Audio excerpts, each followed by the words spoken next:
Today I'm going to touch on a little of black history today. I want to talk about black history today. All right. I want to open up.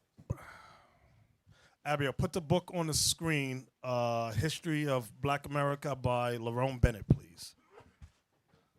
All right. Here we go. Before the Mayflower. That's the book that we're going to be reading. We're going to read some excerpts today. Before the Mayflower, A History of Black America. If you don't have the book, get it. It's very insightful, very historically accurate. The page 34. The most important of these events was the European discovery of America and the opening of the New World. It is a point of paradoxical interest that descendants of the first black captives, black Christians born in Spain and Portugal. Black Christians born in Spain and Portugal.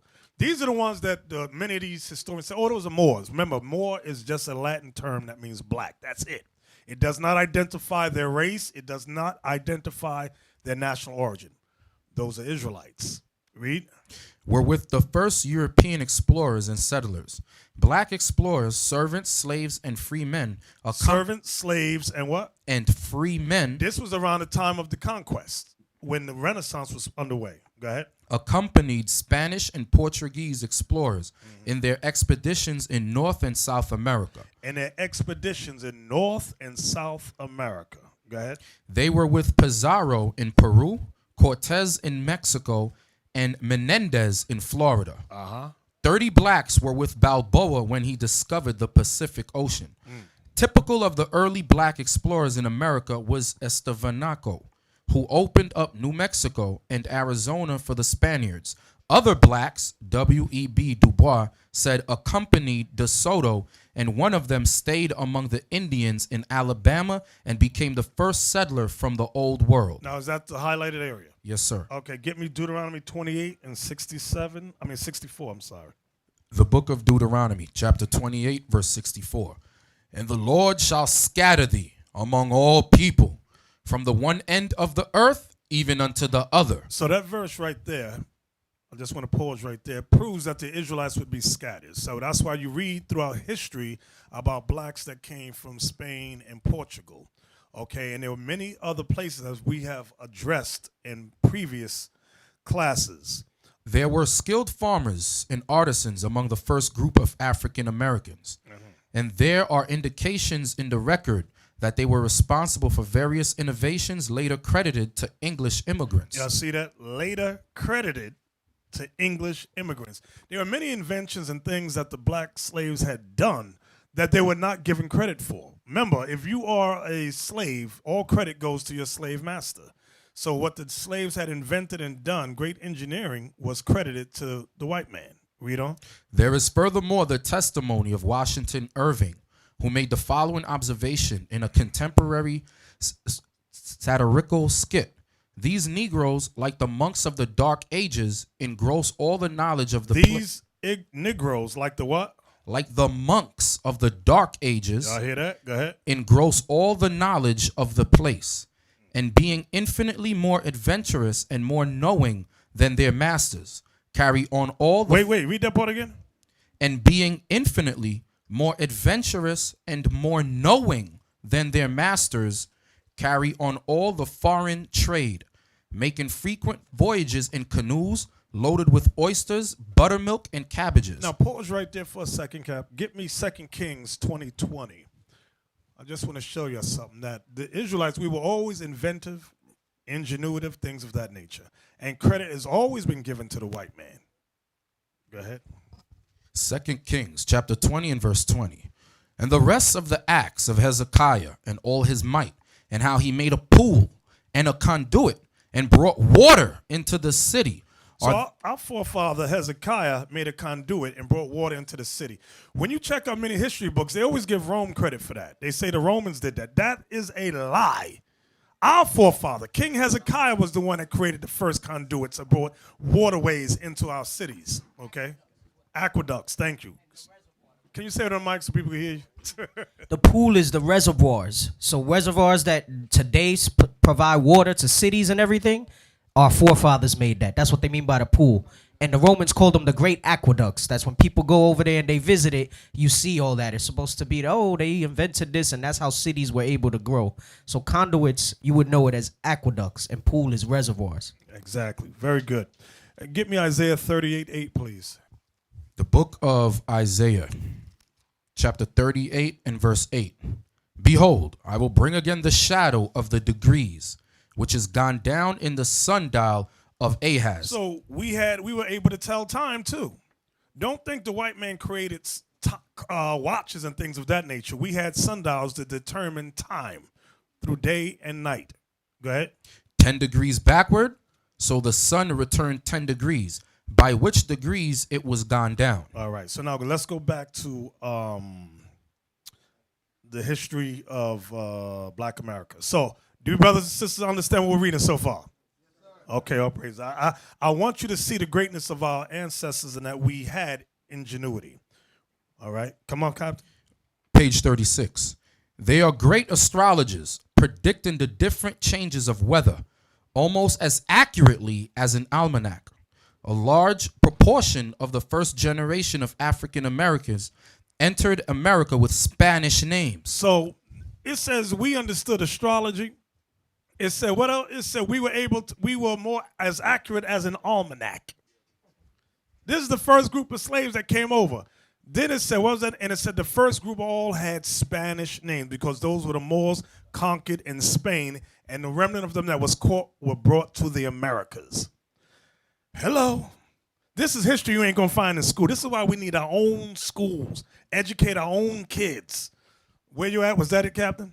No, there's more. Go ahead. For reasons that are not readily apparent. You see that? For reasons that, because it's not taught nowhere. He was discovering stuff. Can I say that word? I want to say the other word, but discovering stuff. He said, what is this? I don't understand. This is not really readily apparent of what I'm reading, what I'm learning. Go ahead. Many black males were called Antonio, a name that quickly became Anthony or Anthony. Other popular names of the period included Michaela, Calchacello, Mingo, Pedro, Francisco, Gibani, Marie. Those are the group of slaves that came off the ships, the first ones. Go ahead. Wartello, Tomorrow, Angola, and Tony Congo. Shortly after their arrival in America, many blacks discarded African and Spanish names and adopted English titles. See that? We discarded Spanish names and adopted English titles. I'm going to give you a name, and you're going to like that name. Go ahead. By 1649, colonial officials were able to report that there are in Virginia about 15,000 English, and of Negroes brought thither 300 good servants. The good servants came from different backgrounds with different experiences.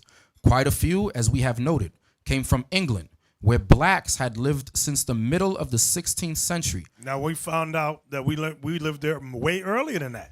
Go ahead. Many came from Spain, Portugal, and the West Indies. Significantly, many were Christians. From there, what page was that, Captain Isaac? 37. Okay, go to page 171 now. I should have it highlighted there. Come on. Page 171. Working the same side of the street, but with a different emphasis, was Alexander Crummell, a pioneer advocate of the concept of Negro identity. So he's discussing Negro identity. Go ahead. A thin, intense Episcopalian priest who preached in Liberia before returning to America as rector of a Washington church. Who can tell me about Liberia? We read about Liberia maybe a month, 2 months ago. We discussed Liberia. Liberia. Can we Google Liberia, please? All right, I'm going to read it. Liberia. Officially, the Republic of Liberia is a country on the West African coast. Liberia means land of the free in Latin. So Liberia is a Latin word that means land of the free.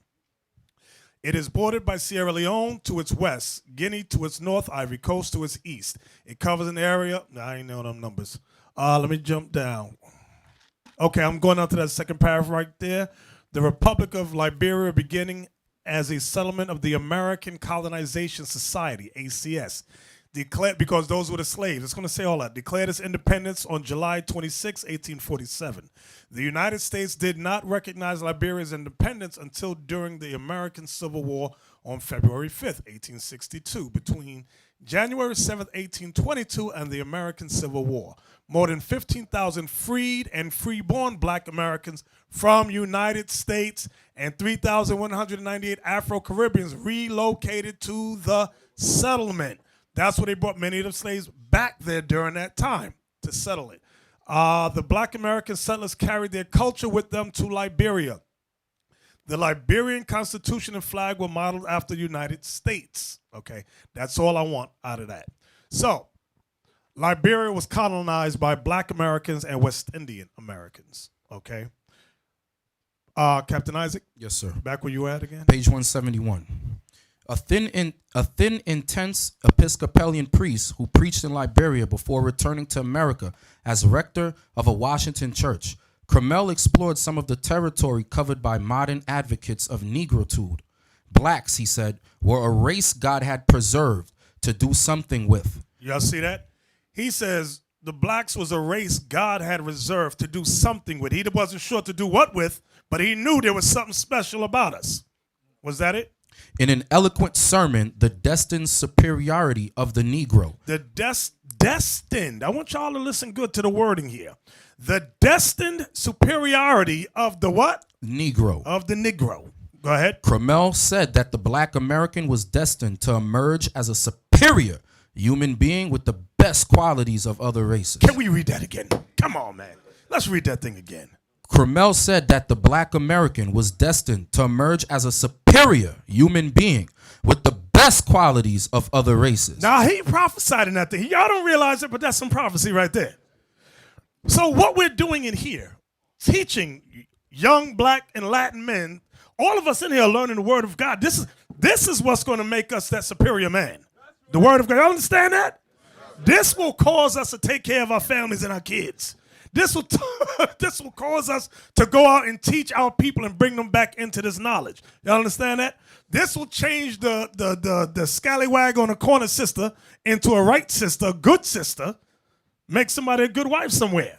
But only the Bible can do that. It has to come through you, brothers. It has to come through you. Was that it, Cap? Yes, sir. All right, from there, give me page, what page was that? That was page 171. Page 171. Give me Deuteronomy 28:37, please. Because they were discussing what did it say, Captain Isaac? The identity. It says something about identity earlier.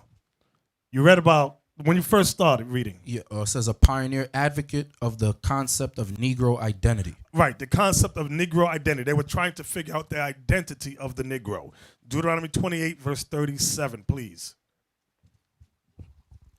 Deuteronomy 28, verse 37. And thou shalt become an astonishment. This is a curse that came on the Israelites for breaking God's laws. We would become an astonishment, read. A proverb. A proverb. And a byword. A byword, meaning we would be called outside our God-given names. Okay. Among all nations, whither the Lord shall lead thee. Among all nations. That's why everybody says, oh, they're Moors. Oh, they're blacks. There's always some confusion about our racial identity. The concept of the Negro's racial identity. Everyone wants to know who we are. Well, the Bible is the only book that declares who we are. From there, pay close attention. Pay close attention.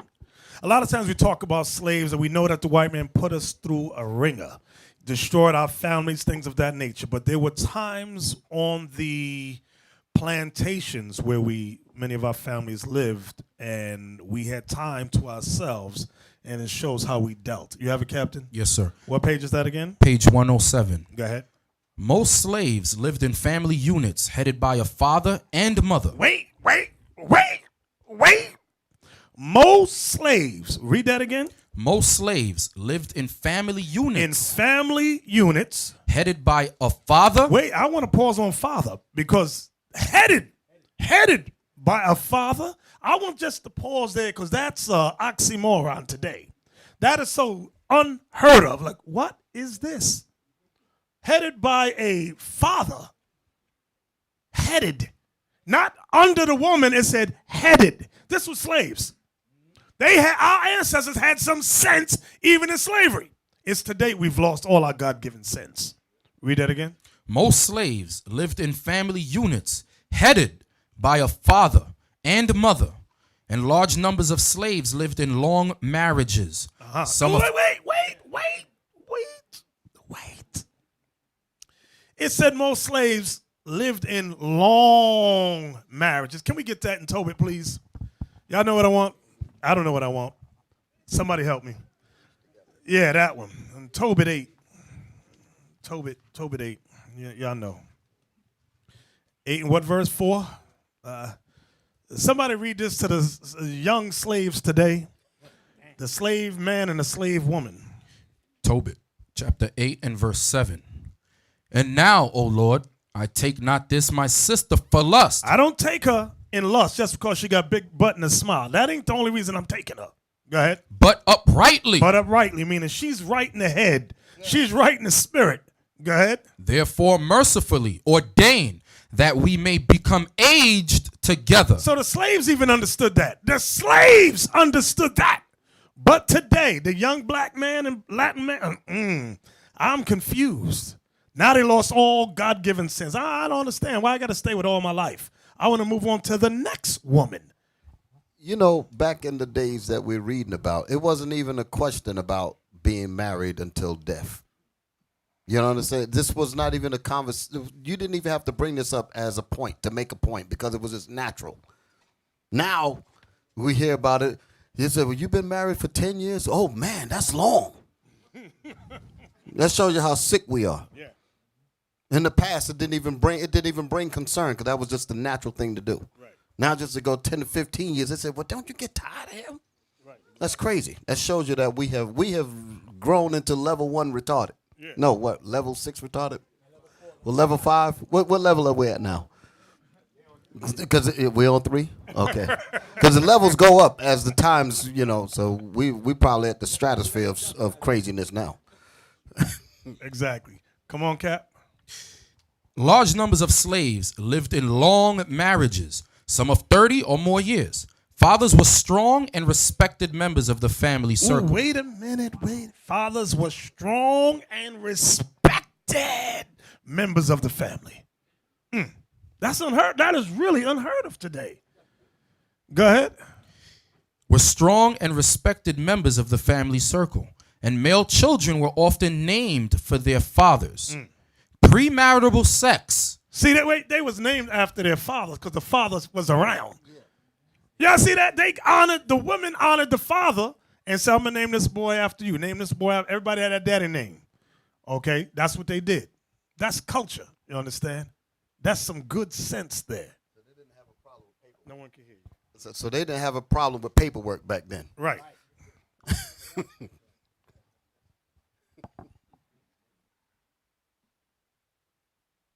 Yeah, the paperwork was the Bible. Often the old Bibles they have married to, birth, death. The Bible was an actual legal document that proved that you were married. I don't Right? think they understand what you mean by that, because I'ma say it I'm again. explain it. Can I jump in? Sure.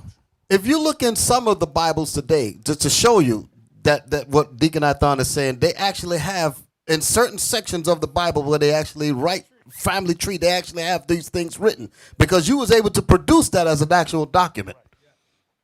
They still didn't get it, Deacon Athon. The Bible. In some of the Bibles, I see some of the sisters shaking their head. Some of the Bibles, if you open them up, like those big Bibles, they actually have slots in there written where you can write certain things in there, and there's a legal document. They actually accept it as a document. So slaves knew that you had to have legal documentation for your marriage, and it was usually most of the time the Bible. Just like I'll give some of y'all, Ephraim, y'all might notice, like they allow, some courts allow your baptism papers to go in and bring that because the church was a place of, right, a legal institution, right.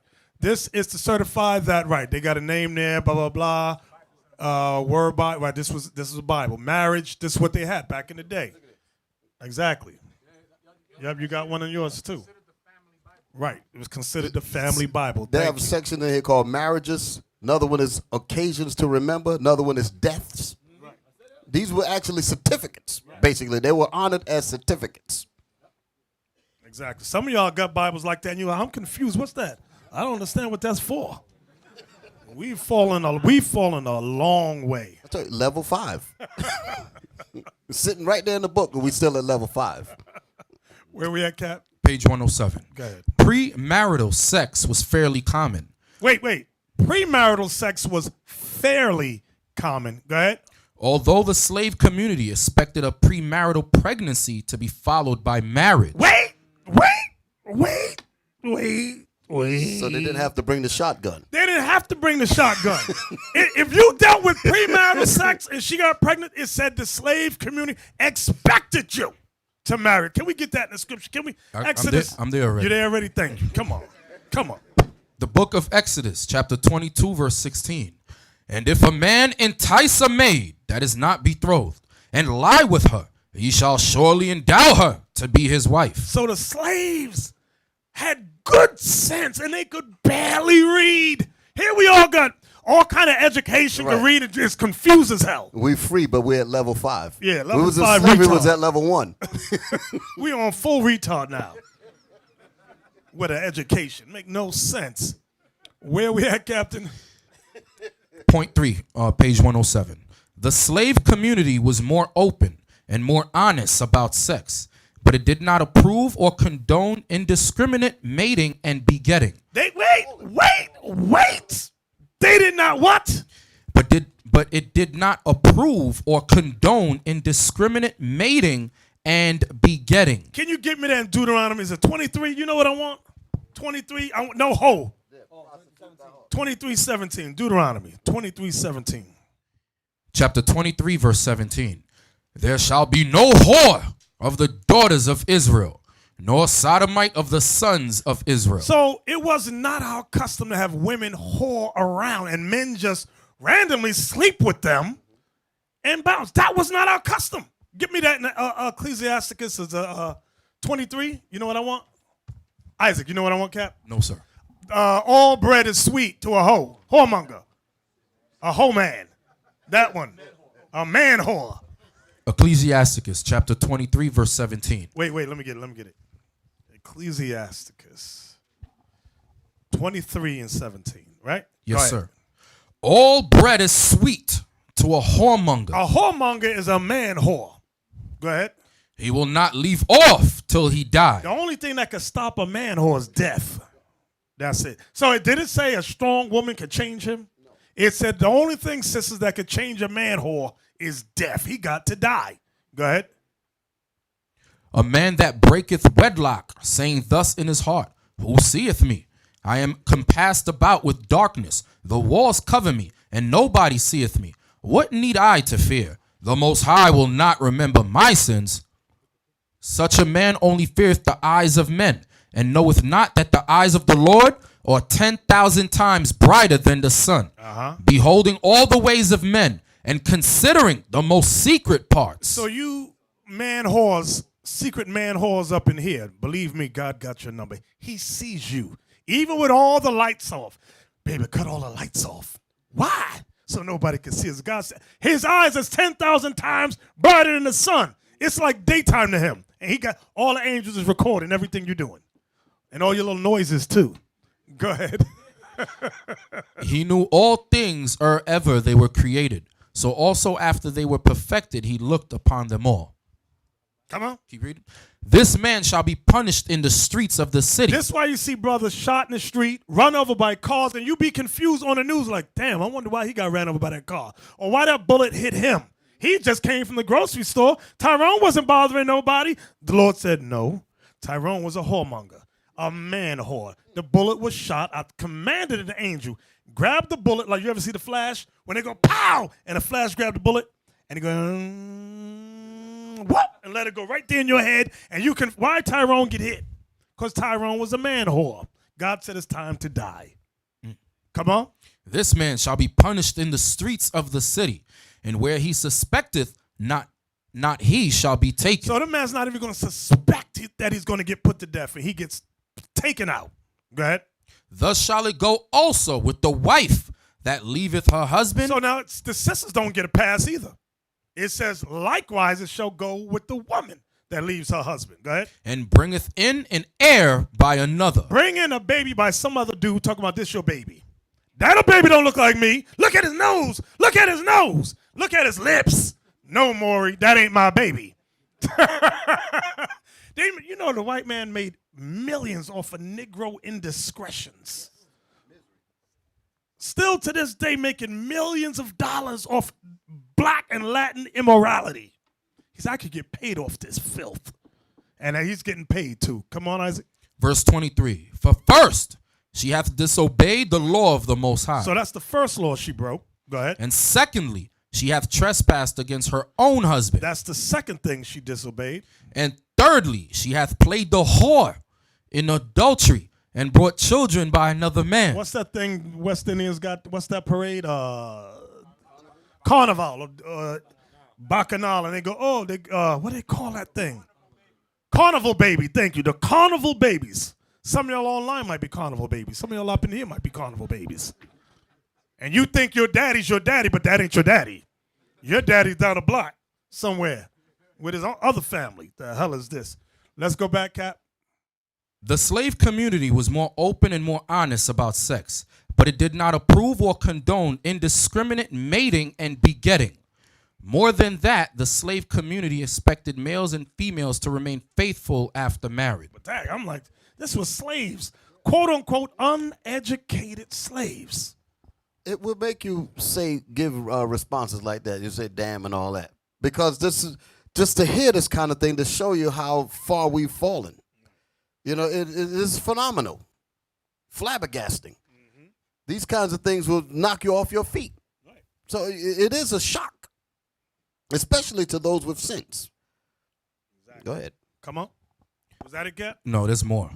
Robert Smalls, who later served in the U.S. Congress, told the American Freedmen's Inquiry Commission in 1863 that if a woman loses her husband, she mourns for him and will not marry for a year and a half unless she is driven to it by want and must have somebody to help her. Meaning she was broke and the man died and he didn't have nothing to leave her. Go ahead. Men and women nourished and sustained by the slave community pressed that struggle. Wait. Men and women what? Nourished and sustained by the slave community. Do you brothers and sisters understand what that means? We took care of our people. The book of Psalms, chapter 37 and verse 25. I have been young and now am old, yet have I not seen the righteous forsaken, nor his seed begging bread. Y'all know why? Because we took care of ourselves. We took care of each other. So what we're reading in the Bible, the slaves had good sense to apply that. Now give me Acts 4. It's one of my favorite chapters and verses. Acts 4, 34, 35. Talk about what did the slaves knew more than you give them credit for. Yeah, they might not have been able to, all of them couldn't read and write. Didn't have your luxurious education, quote unquote, but they had good sense. You got it, Captain? Yes, sir. Come on. The book of Acts, chapter 4, verse 34. Neither was there any among them that lacked, for as many as were possessors of lands or houses sold them, and brought the prices of the things that were sold, and laid them down at the apostles' feet, and distribution was made unto every man according as he had need. So we had a community that we looked out for one another, and that's the same thing that this book written by Lerone Bennett is saying the slaves. Can you read that part again, Cap? Men, page 107. Men and women nourished and sustained by the slave community pressed that struggle on several levels. Militants, as we shall see, organized and led revolts and conspiracies. All I want is that was all I wanted out of that. Okay. Give me 1 Timothy 5 and 8. 1 Timothy 5 and 8. 1 Timothy. Because I heard a statement one time that teaching young black men to get jobs, to take care of their families, is oppression. Do you hear what I said? Yeah, I heard you. That it is oppression, that we are oppressing young black and Latin men by commanding them to get work. See, that's level 6. To take care of their families. That's level 6. Oppression. That's level 6. That's level 6 retard. That's level 6. Full retard. Full.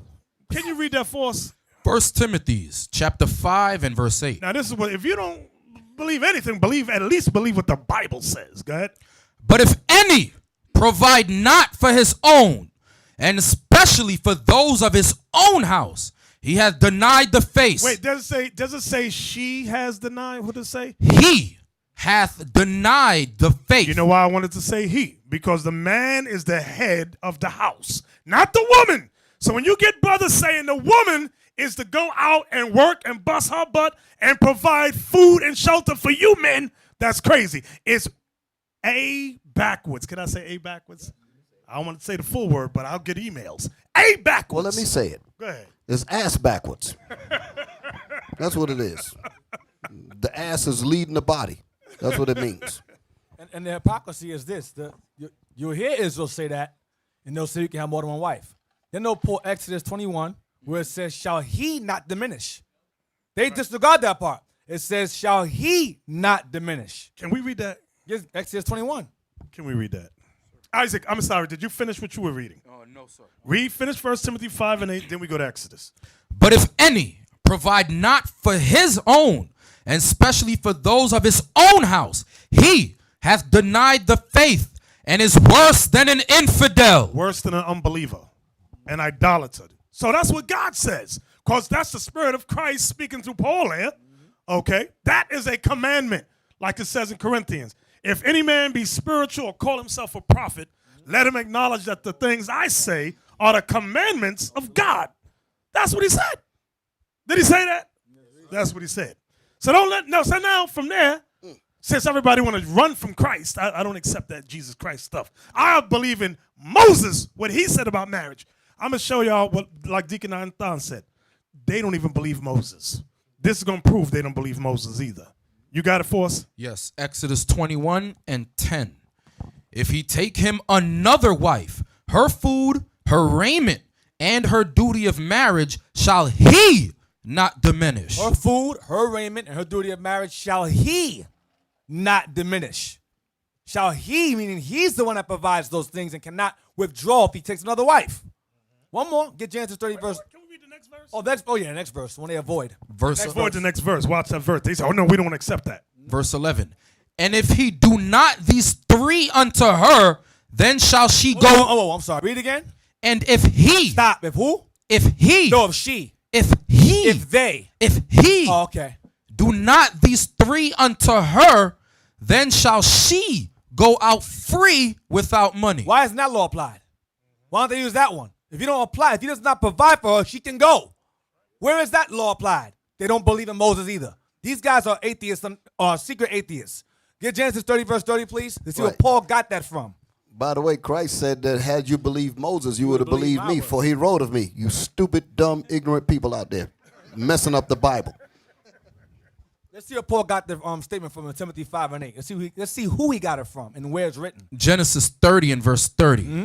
For it was little which thou hadst before I came. This is Jacob speaking to his father-in-law, Laban. Okay? Laban was an extortioner. He didn't want him to leave. Jacob started to get angry. I want to get out of here. Watch what he says. And it is now increased unto a multitude. Me being here living with you got blessed. Both of us are rich now. Go ahead. And the Lord hath blessed thee since my coming. He's blessed you since I've been living here. Go ahead, watch this. And now when shall I provide for mine own house also? What did he say? And now when shall I provide for my own house also? Does it say when will your daughters provide for my house? Shall I provide for mine own house also? Ass backward camps. Ass backwards. That's what it is. Because Jacob said, when can I provide for my own house? Laban didn't say, you're oppressive, brother. You're oppressing my daughters. That's not what it says. Yeah, Deacon Nathan, did you just say the camp? Those are no camp, man. Those are niggas wonders. And they ain't wanting no camps, man. Those are brothers who don't apply God's laws, statutes, and commandments. Then God said they don't fit to be leaders. They set themselves up because they go inside these cereal box and pick up elders. Then they claim they're elder. They ain't no elder to me. I don't respect men like that. The bottom line is that this Bible requires discipline. Okay, the Bible requires discipline. And when you read these laws, it requires you to be a man. And that's what the problem is. People run away from the manhood and lie on it and try to say the Bible ain't talking about what it's talking about because it's literally a challenge to that old man, that old natural man called a Negro. It's a challenge. This Bible is in direct opposition of the Negro that's still inside of many of us. And we're not willing to kill the old man like the scriptures say, mortify those members. You got to mortify that old man. Be born again and check their whole spirit and follow what this Bible says 100%. But because of that, they don't want to do that. Then they start twisting and bending the scriptures around. That's what the problem is. And then they try to make everybody believe that the Bible ain't talking about real change.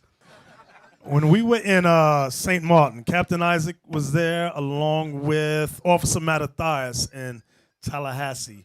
I forgot the brother's name. I think it was called, who's the radio show? Ricardo.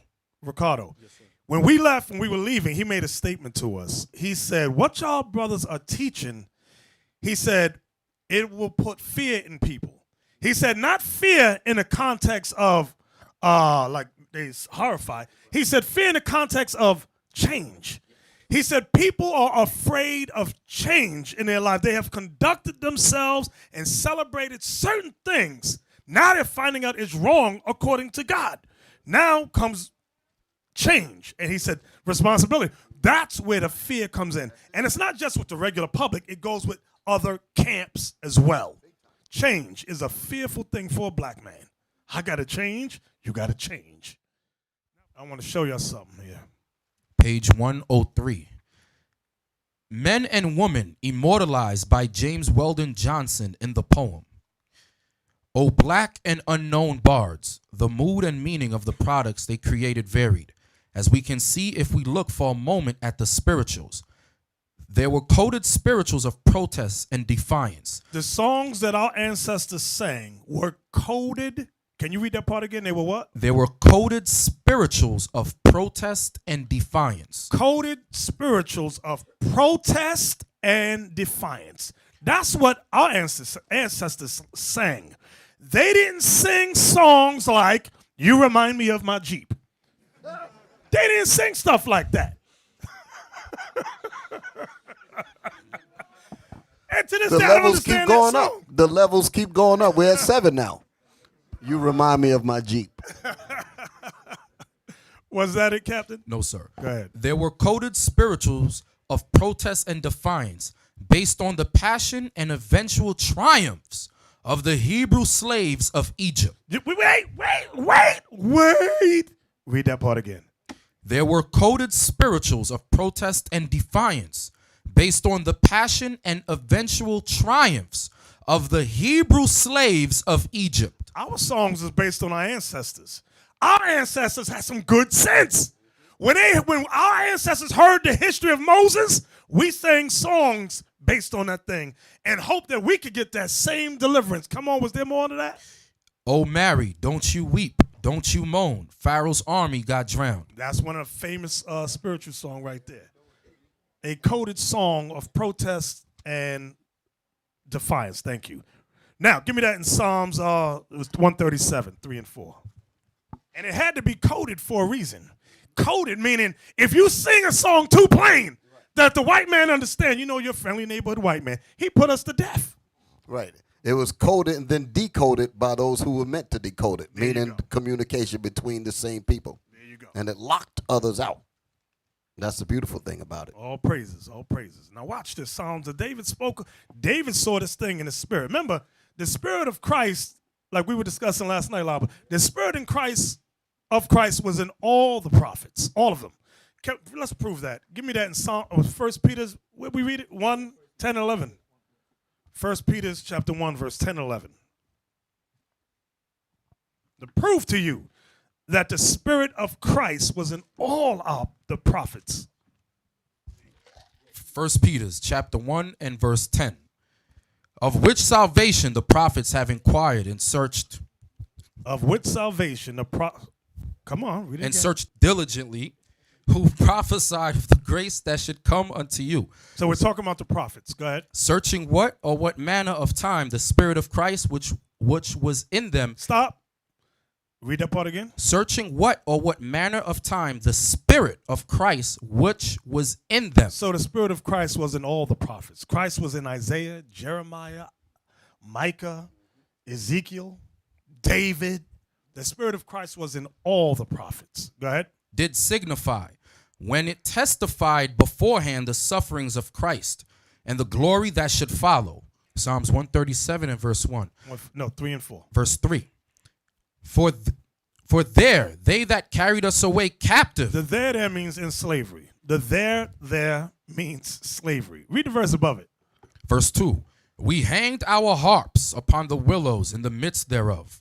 For there they that carried us away captive. They that carried us away in slavery required of us a song. Required of us a song. Wanted us to sing for them.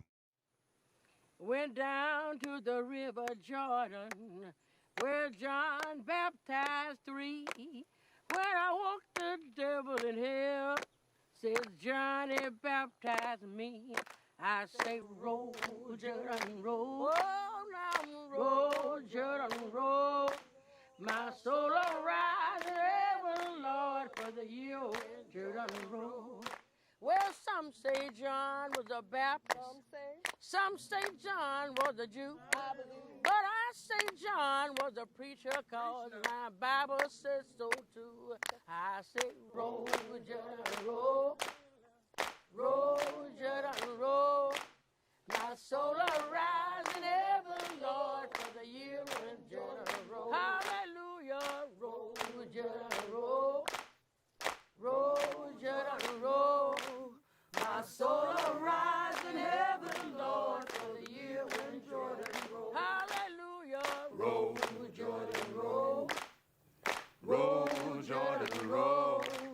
My soul arise in heaven, Lord, for the year when Jordan roll. Everybody say, roll, Jordan, roll. Roll, Jordan, roll. My soul arise in heaven, Lord, for the year when Jordan roll. Roll, Jordan, roll. Roll, Jordan, roll. My soul arise in heaven, Lord, for the year when Jordan roll. Roll, Jordan, roll. Roll, Jordan, roll. My soul arise in heaven, Lord, for the year when Jordan roll. Go ahead. And they that wasted us. And they that destroyed our race, our identity, our nationality, our family structure, our culture.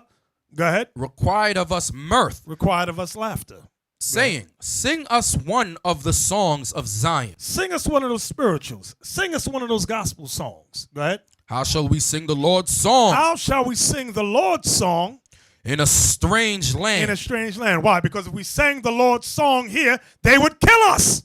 This is why our ancestors sang coded spirituals. The songs were in code. Okay, because when you read it, the Lord's song is about deliverance. The Lord's song is about destroying your enemy. The Lord's song is about salvation and the death of your enemies. That's what the Lord's song is about. We couldn't sing them songs clear. We want you dead. Make a song out of that. Hey, Martha, you hear what that nigga singing over there? They want us to roast up and die. Kill him, Jethro. You know some of them song names they got? Ebenezer, kill him. From there, go back, Isaac. Go back to get me to page 134. I want to talk about another ancestor of ours. You see the highlights? Page 134? Yes, sir, I do. Come on. Page 134. We're going to do some reading on this one. Come on. Early in life, Turner came to the view that God had set him aside for some great purpose. To accomplish this purpose, he avoided crowds and close companionship. Now, wait a minute. Come on. Early in life, Turner came to the view that God... We're reading about Nat Turner. Go ahead. Early in life, Turner came to the view that God had set him aside for some great purpose. To accomplish... You know what that's like? Can you get me that, Captain? I'm sorry. In Jeremiah, is it chapter 1 or 2? From the womb. 1 and 5. Thank you. Give me that. The book of Jeremiah, chapter 1 and verse 5. Before I formed thee in the belly, I knew thee. And before thou camest forth out of the womb, I sanctified thee. So that means he was sanctified and known in the spirit world before the Lord sent his spirit into his mother's womb. Jeremiah had the understanding that we are all we are in the heavens with the Father. And then he sends us down. Go ahead, go back now. Page 134. Come on. To accomplish this purpose, he avoided crowds and close companionships and wrapped himself in mystery. Read the beginning of that again. Them first few words. Early in life, That's what we want.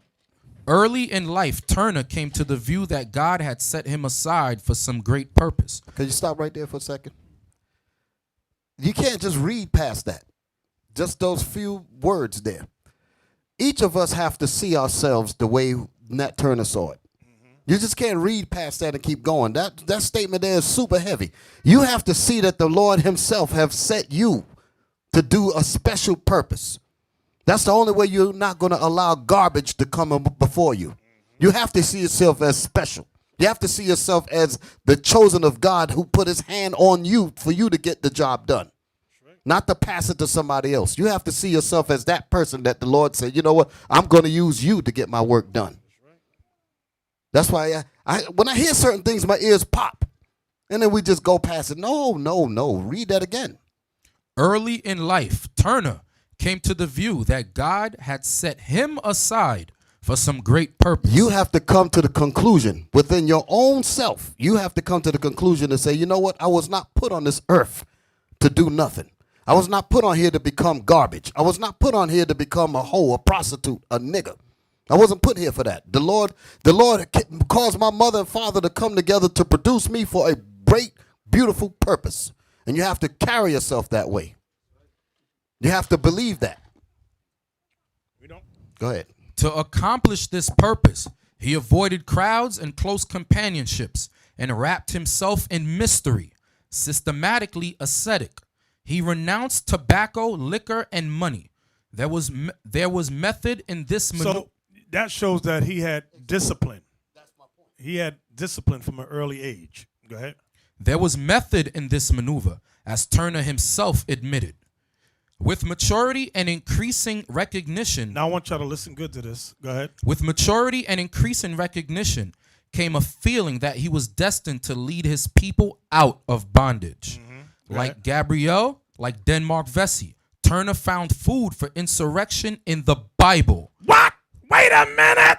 Read that one more again. Like Gabrielle, like Denmark Vesey, Turner found food for insurrection in the Bible. I don't know what y'all think the Bible is a book of. Some of y'all think the Bible is a book of love. And the Bible was always used for insurrection against oppression. This Bible is a book of revolution. This Bible is a book of deliverance and salvation from slavery. And weak men are scared of that. Exactly. Weak men are scared of what we just read there. Weak men are scared of that. Could he read that whole thing again, Bishop? yeah. I'm sorry. Read it again. With maturity, The whole thing. Get it all. early in life, Turner came to the view that God had set him aside for some great purpose. If you come to that conclusion, you say, you know what, God has set me, like I was saying before, God has set me here for a special, particular purpose. And your mind is centered on that. Your mind is focused on that thought. Listen to the rest of what I was listening to as he was reading it. Read on. To accomplish this purpose. To accomplish, so in other words, to fulfill this purpose. Listen to how this man is thinking. He avoided crowds. He avoided crowds. This is the discipline that it took for him to make sure that he fulfilled that purpose. He had to resist crowds of stupidity. He had to resist crowds of foolishness and weakness. Read. He avoided crowds and close companionships and wrapped himself in mystery. Anything that would have distracted him from his purpose, he said, get it the hell away from me, because he knew his purpose. That's what I say to each and every one of you. You must know your purpose. You must know the reason why you're here. Don't be sitting in here wishy-washy and don't understand what this is about. You must know your purpose. Read. Systematically ascetic, he renounced tobacco, liquor, and money. All of these things could take you away from your purpose. He said, anything that's going to take me away from the purpose for why I was born, I'm going to move it away from me. That's discipline. A lot of weak men cannot do that. Yeah, They cannot do that. Read. There was method in this maneuver. And he said there was method in why he was doing the things he was. The method was so that he could fulfill that purpose. And as you kept reading, you was getting to the parts about where he got food to fuel his purpose. He understood his purpose was to be an agent of insurrection against his oppressors. That's what his purpose was. And he said, and the food on the fuel to help this is the Bible. Wisdom of Because Solomon. that, you know, cigarettes, you read tobacco, alcohol, and what else? Money. So these are the things that were used to keep the slaves occupied, those three elements right there. Nat Turner had a mindset. He said, you know what, I'm not going to get caught up in this. Read that again. Wisdom of Solomon 1:5, I mean. Wisdom of Solomon, chapter 1 and verse 5. For the Holy Spirit of discipline will flee deceit. Discipline, the Most High is all about us disciplining ourselves, disciplining our thoughts, our tongue, disciplining our actions, the way we live our lives. Discipline. That's what the Lord does. Disciplines you. Go ahead. And remove from thoughts that are without understanding, and will not abide when unrighteousness cometh in. Now give me Matthew 4:4. Because it said he used the Bible as food of insurrection. For insurrection, that's what it said, right? That's what Christ said here in Matthew 4:4. Watch this.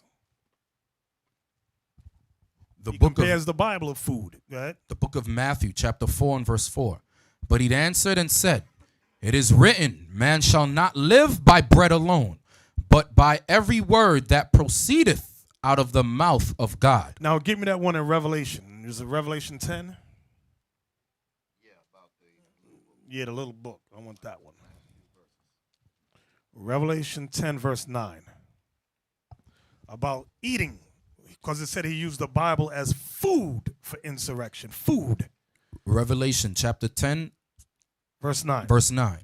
And I went unto the angel and said unto him, give me the little book. Give me the Bible. Go ahead. And he said unto me, take it and eat it up, and it shall make thy belly bitter, but it shall be in thy mouth sweet as honey. And I took the little book out of the angel's hand and ate it up. Meaning he learned it. That's what it told. I mean, he took a literal book and bit into it. He learned it. Go ahead. And it was in my mouth sweet as honey. And as soon as I had eaten it, When I understood it, my belly was bitter. my belly was bitter. He understood. He said, dang, it's going to be a whole lot of killing. I got to do a whole lot of changing. Go ahead. What you got outside? Why did he say it was bitter in his belly? Because there's something happening. Who's that brother behind Joachim? Yes. Give him a microphone.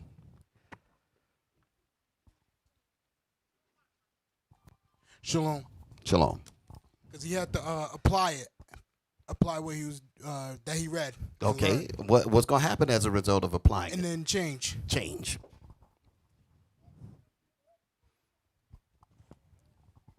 Because when you came in, when you came in here, you didn't have any problems until you started applying the law.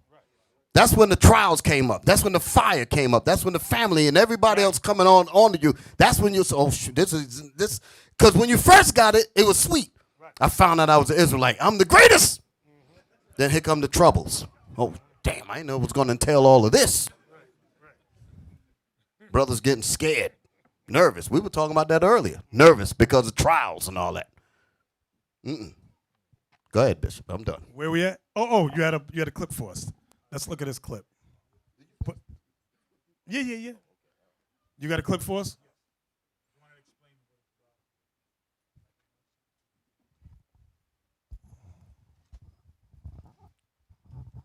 This clip is from a show by the name of Hell on Wheels, and it shows the slave masters had made a wager. One of the slave masters didn't like the fact that the slaves were being taught how to read. So you'll see the gist of it in a moment.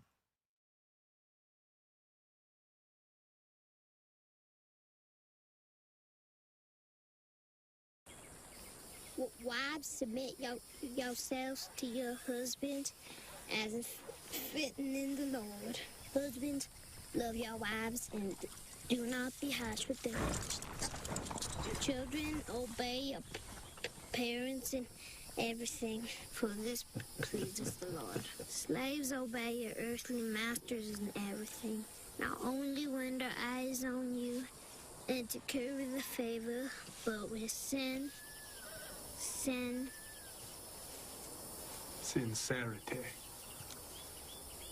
sincerity of the heart in referring to the Lord. Oh, I don't believe it. How old are you, boy? I ain't been on yet, sir. Pay up, gentlemen.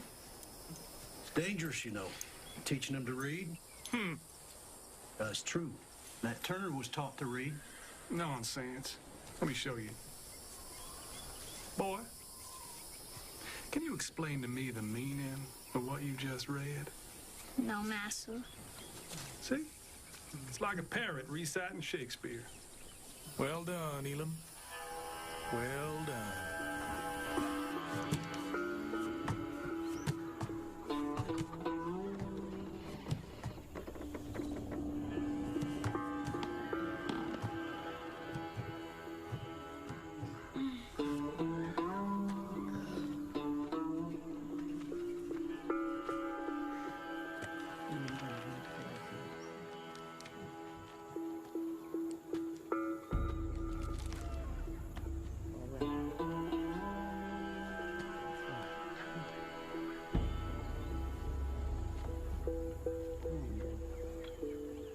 Now I have heard the groaning of the Israelites whom the Egyptians hold in slavery, and I have remembered my promise. Say unto the children of Israel, I am the Lord. And I will bring you out from under the burdens of the Egyptians, and I will rid you out from under their bondage. And I will redeem you with a stretched out arm, and ye shall know that I am the Lord.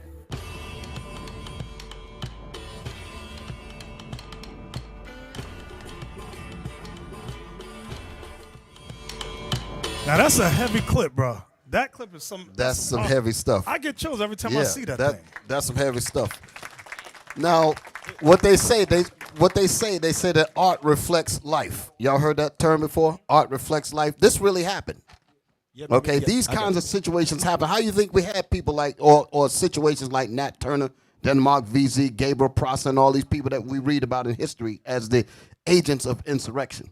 How do you think these things came up? Because of incidents or situations like this really happened. Okay? And that coded thing was, again, he played dumb in front of the snake, played dumb in front of the fox, till the fox went away.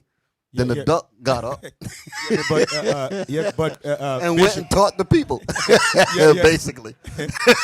Y'all get it. I'm just throwing it out there just to make it digestible a little bit. Go ahead, Lava. Yeah, but you notice that the young man was so smart. The Lord put that young man so smart. He didn't only read it, he memorized it in case the master will come. After he read it, he closed it, say, in case somebody come, they don't see no book there. He was just talking general. That's how wise he was. You understand? But when he was read it to the master, he acted like he could not read the book. But look how fluently he read it, then memorize it. You understand? So that's how you're supposed to play them at your jobs. Not every comment you have to answer. You have to play dumb. Yeah, you're a Christian? Yeah, I'm a Christian. I just keep it moving. You understand? Yeah, you're a Christian? Yes, I'm a Christian. I pick up many customers. Yeah, I'm a Christian. I keep it moving. Some of them I say, not that type of Christian you think I'm.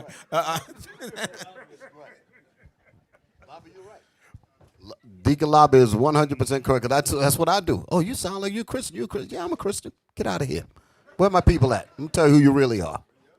See, y'all had better sense than me. I used to go to my job and hand out flyers. Then I got fired I lost like 2-3 jobs. I said, why am I getting fired? Lord said, because you stupid. I was like, oh, dang. You shouldn't have said that, Bishop. But I remember that. I remember that. I'm saying the white man the devil. I'm giving out the flyer, and the white man right there looking at me. That was stupid. But we just read that our ancestors used and saw evidence that our ancestors used the Bible as food for insurrection. Can somebody tell the Kemetic community the Book of the Dead was never used to help get us out of slavery, to give us exhortation to get out of slavery. Never. The ISIS papers was not used. The hieroglyphs was not used, my brother. It has always been the Holy Bible. So you better go and get the hell up out of here and learn this book. We have to learn this book. I see the levels are continually going up. We're at level 8 now.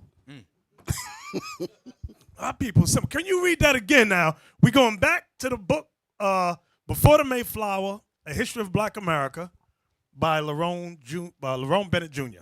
That part, you know that part I'm talking about, Cap? Yes, sir. Go ahead. Page 134. With maturity and increasing recognition came a feeling that he was destined to lead his people out of bondage. Like Gabriel, like Denmark Vesey, Turner found food for insurrection in the Bible. So that was Gabriel Prosser, Denmark Vesey, Nat Turner used the Bible as fuel of insurrection. So this book is a revolution of this book. Believe it or not, brothers, this book is what the Maroons used over in the Caribbean. That's why they said, you know what, take out the Apocrypha, get it all out of there, because them ends is using that to rise up against us. Because all of us wasn't dumb and stupid. Some of us could read. Okay, Cap, one more again. I'm sorry, one more again. With maturity and increasing recognition came a feeling that he was destined to lead his people out of bondage. Like Gabriel, like Denmark Vesey, Turner found food for insurrection in the Bible. He immersed himself in religion. He even prayed at the plow. He saw visions and heard voices. One day he had an unusual vision. He saw black and white spirits wrestling in the sky. The sun grew dark and you know what's heavy about that? There's a scripture y'all can help me because I don't know where it is. In Maccabees, where he said he looked up and saw apparitions of angels fight. You know what that is? Can you find that for us, bro? You good, bro. You good. 2 Maccabees chapter 5 and verse 1.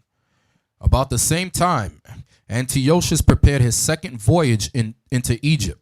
And then it happened that through all the city for the space almost of 40 days there were seen horsemen running in the air, in clothes of gold and armed with lances like a band of soldiers, and troops of horsemen in array, encountering and running one against another with shaking of shields and multitude of pikes, and drawing of swords, and casting of darts, and glittering of golden ornaments, and harness of all sorts. Wherefore every man prayed that apparition might turn to good. Now when there was God, that's it. So during this time, our forefathers saw an apparition. They saw angels dressed in war garments battling in the heavens. That's what they were seeing. Angels battling in the heavens. And they prayed that what they saw, the apparition they saw, was for their good. It was a good sign that they were going to win the battle. So you mean Nat Turner wasn't insane and crazy? No. Because you got some, like Officer Yan was telling me, one of his black teachers in school was saying that Nat Turner was insane and mad and somewhat crazy. You've got to be kidding me, you know? I'm surprised you didn't mention this, Bishop. Years ago, me and you went to Washington Irving High School. I forgot about that thing. And this subject came up. And there was a brother that was in the class that invited us to the school because it was Black History Month, I believe it was, and the subject matter was about Nat Turner.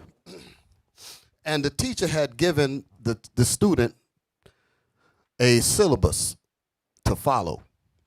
And within the information within the pamphlet that he gave him, when it got to this part here about wrestling black, read that statement again.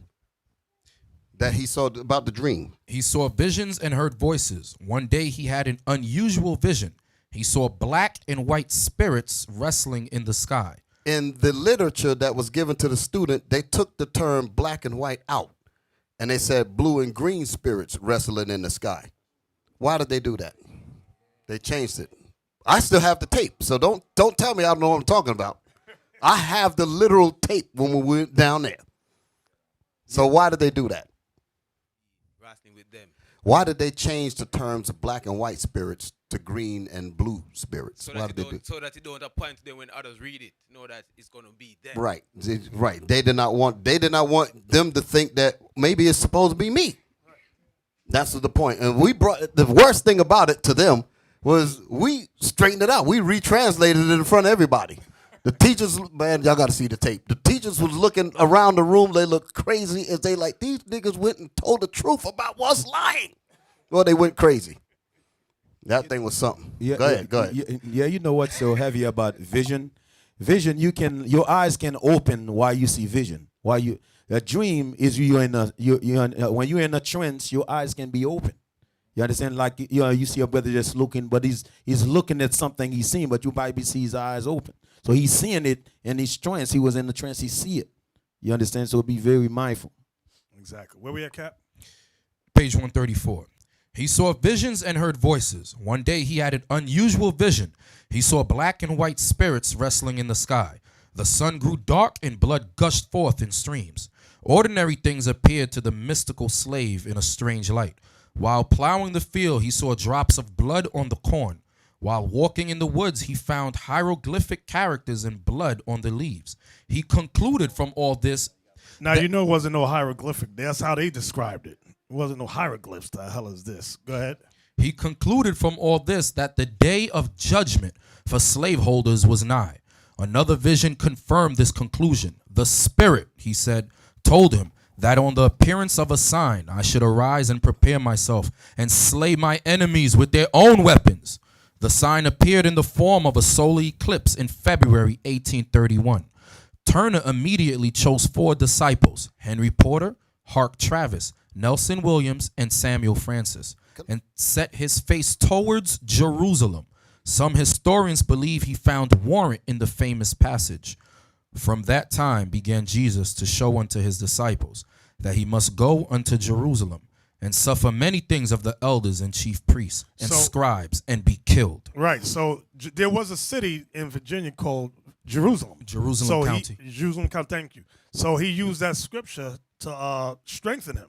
What are you gonna say outside? I'm gonna prove that it wasn't hieroglyphs that it was reading. Start with that hieroglyphs garbage again. While walking in the woods, he found hieroglyph characters and blood on the leaves. They said they saw hieroglyphics, Egyptian writing, right? Listen, read. He concluded from all this that he concluded from the hieroglyphics. Let's see what he concluded from hieroglyphics. Come on. He concluded from all this that the day of judgment for slaveholders was nigh. You tell me what Egyptian book gonna talk about what we reading in the Bible. Right. That's showing you there ain't no damn hieroglyphics. It's a bunch of garbage. All of the stuff that he's reading comes out the Bible. Right. You see that? Read it again, Captain. Yes, read sir. that statement again. While walking in the woods, he found hieroglyphic characters and blood on the leaves.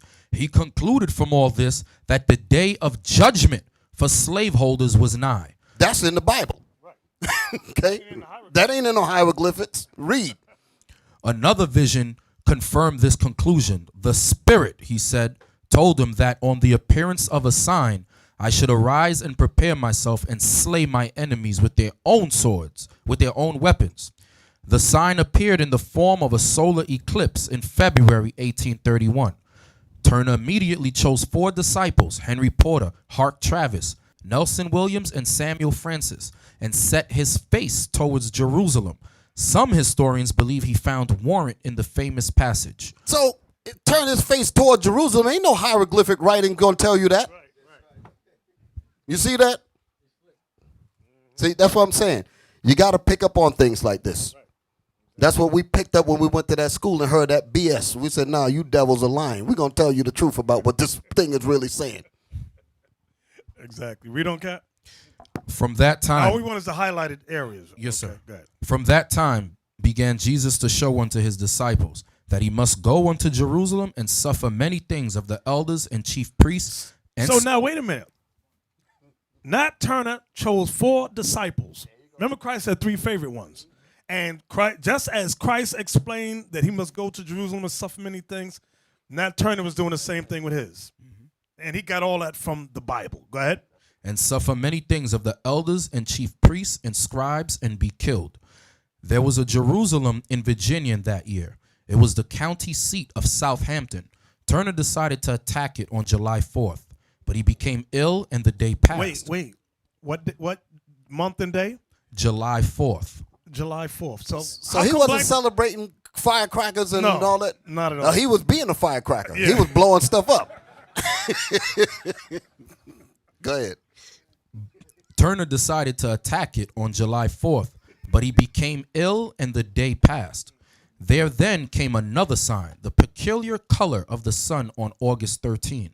Turner set another date, Sunday, August 21st, and told his disciples to meet him at a wooded retreat near his slave master's farm. On the appointed day, the disciples gathered on the banks of Cabin Pond, where they ate barbecue, drank brandy, and discussed death. Can I say something?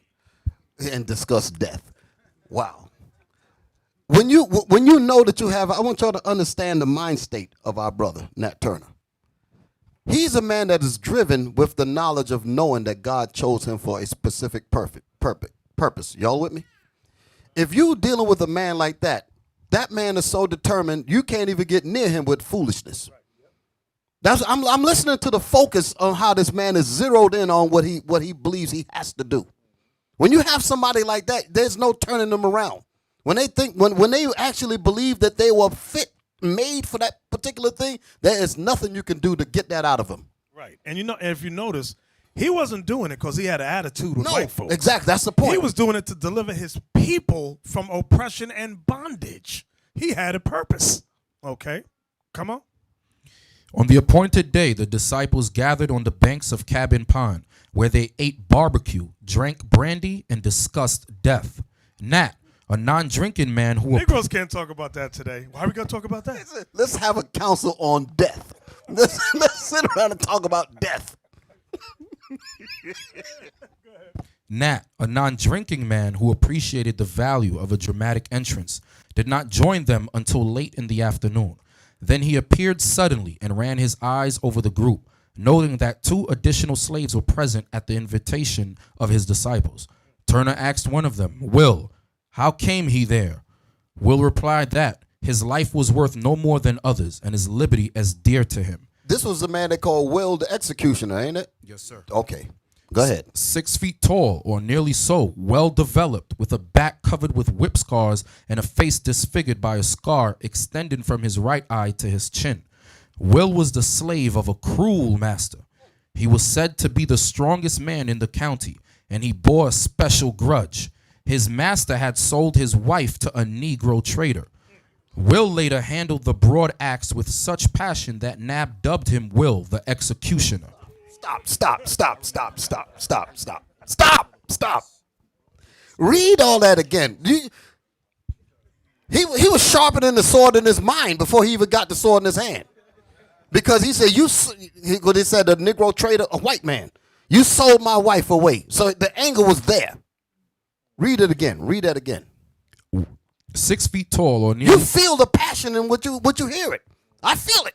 Go ahead. Read that thing. 6 feet tall, or nearly so, well developed, with a back covered with whip scars and a face... So he got reminders all on his back from this beast whipping me. And then you're going to sell my wife. Go ahead. And a face disfigured by a scar extending from his right eye to his chin. Will was the slave of... He got a scar extending from his right eye to his chin.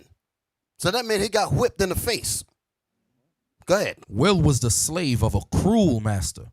He was said to be the strongest man in the county, and he bore a special grudge. His master had sold his wife to a Negro trader. Will later handled the broad axe with such passion that Nat dubbed him Will the Executioner. A broad axe. What does that look like? You get look at that thing. He handling that with precision. And he was screaming, Maccabees! Shoot. See there? That'll scare most people just to look at it. Have one of them come down on your head. A man handling that, mad as hell, his wife is sold, and his name is Will the Executioner. Damn. So you can see him being in the council talking about death, can't you? Easily. Elder, he's the same guy when they left, I forgot the name of the slave owner, but they left the house, and then as they were walking, they were like probably a mile away. He realized, oh, damn, I forgot the baby, the little Edomite baby. So Will went back and crushed the baby's head with that axe. We're going to level 9. Now, you know that was not the Christian thing to do.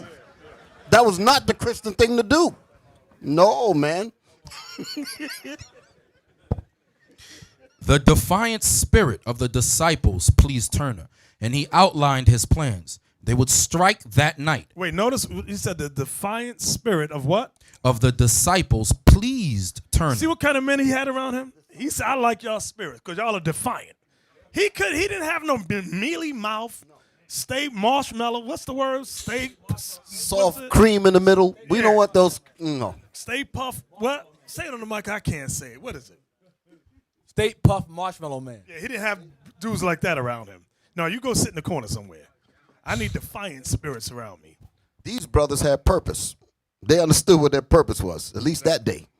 There you go. Come on. The defiant spirit of the disciples pleased Turner, and he outlined his plans. They would strike that night, beginning at the home of his master, and proceed from house to house, killing every man, woman, and child.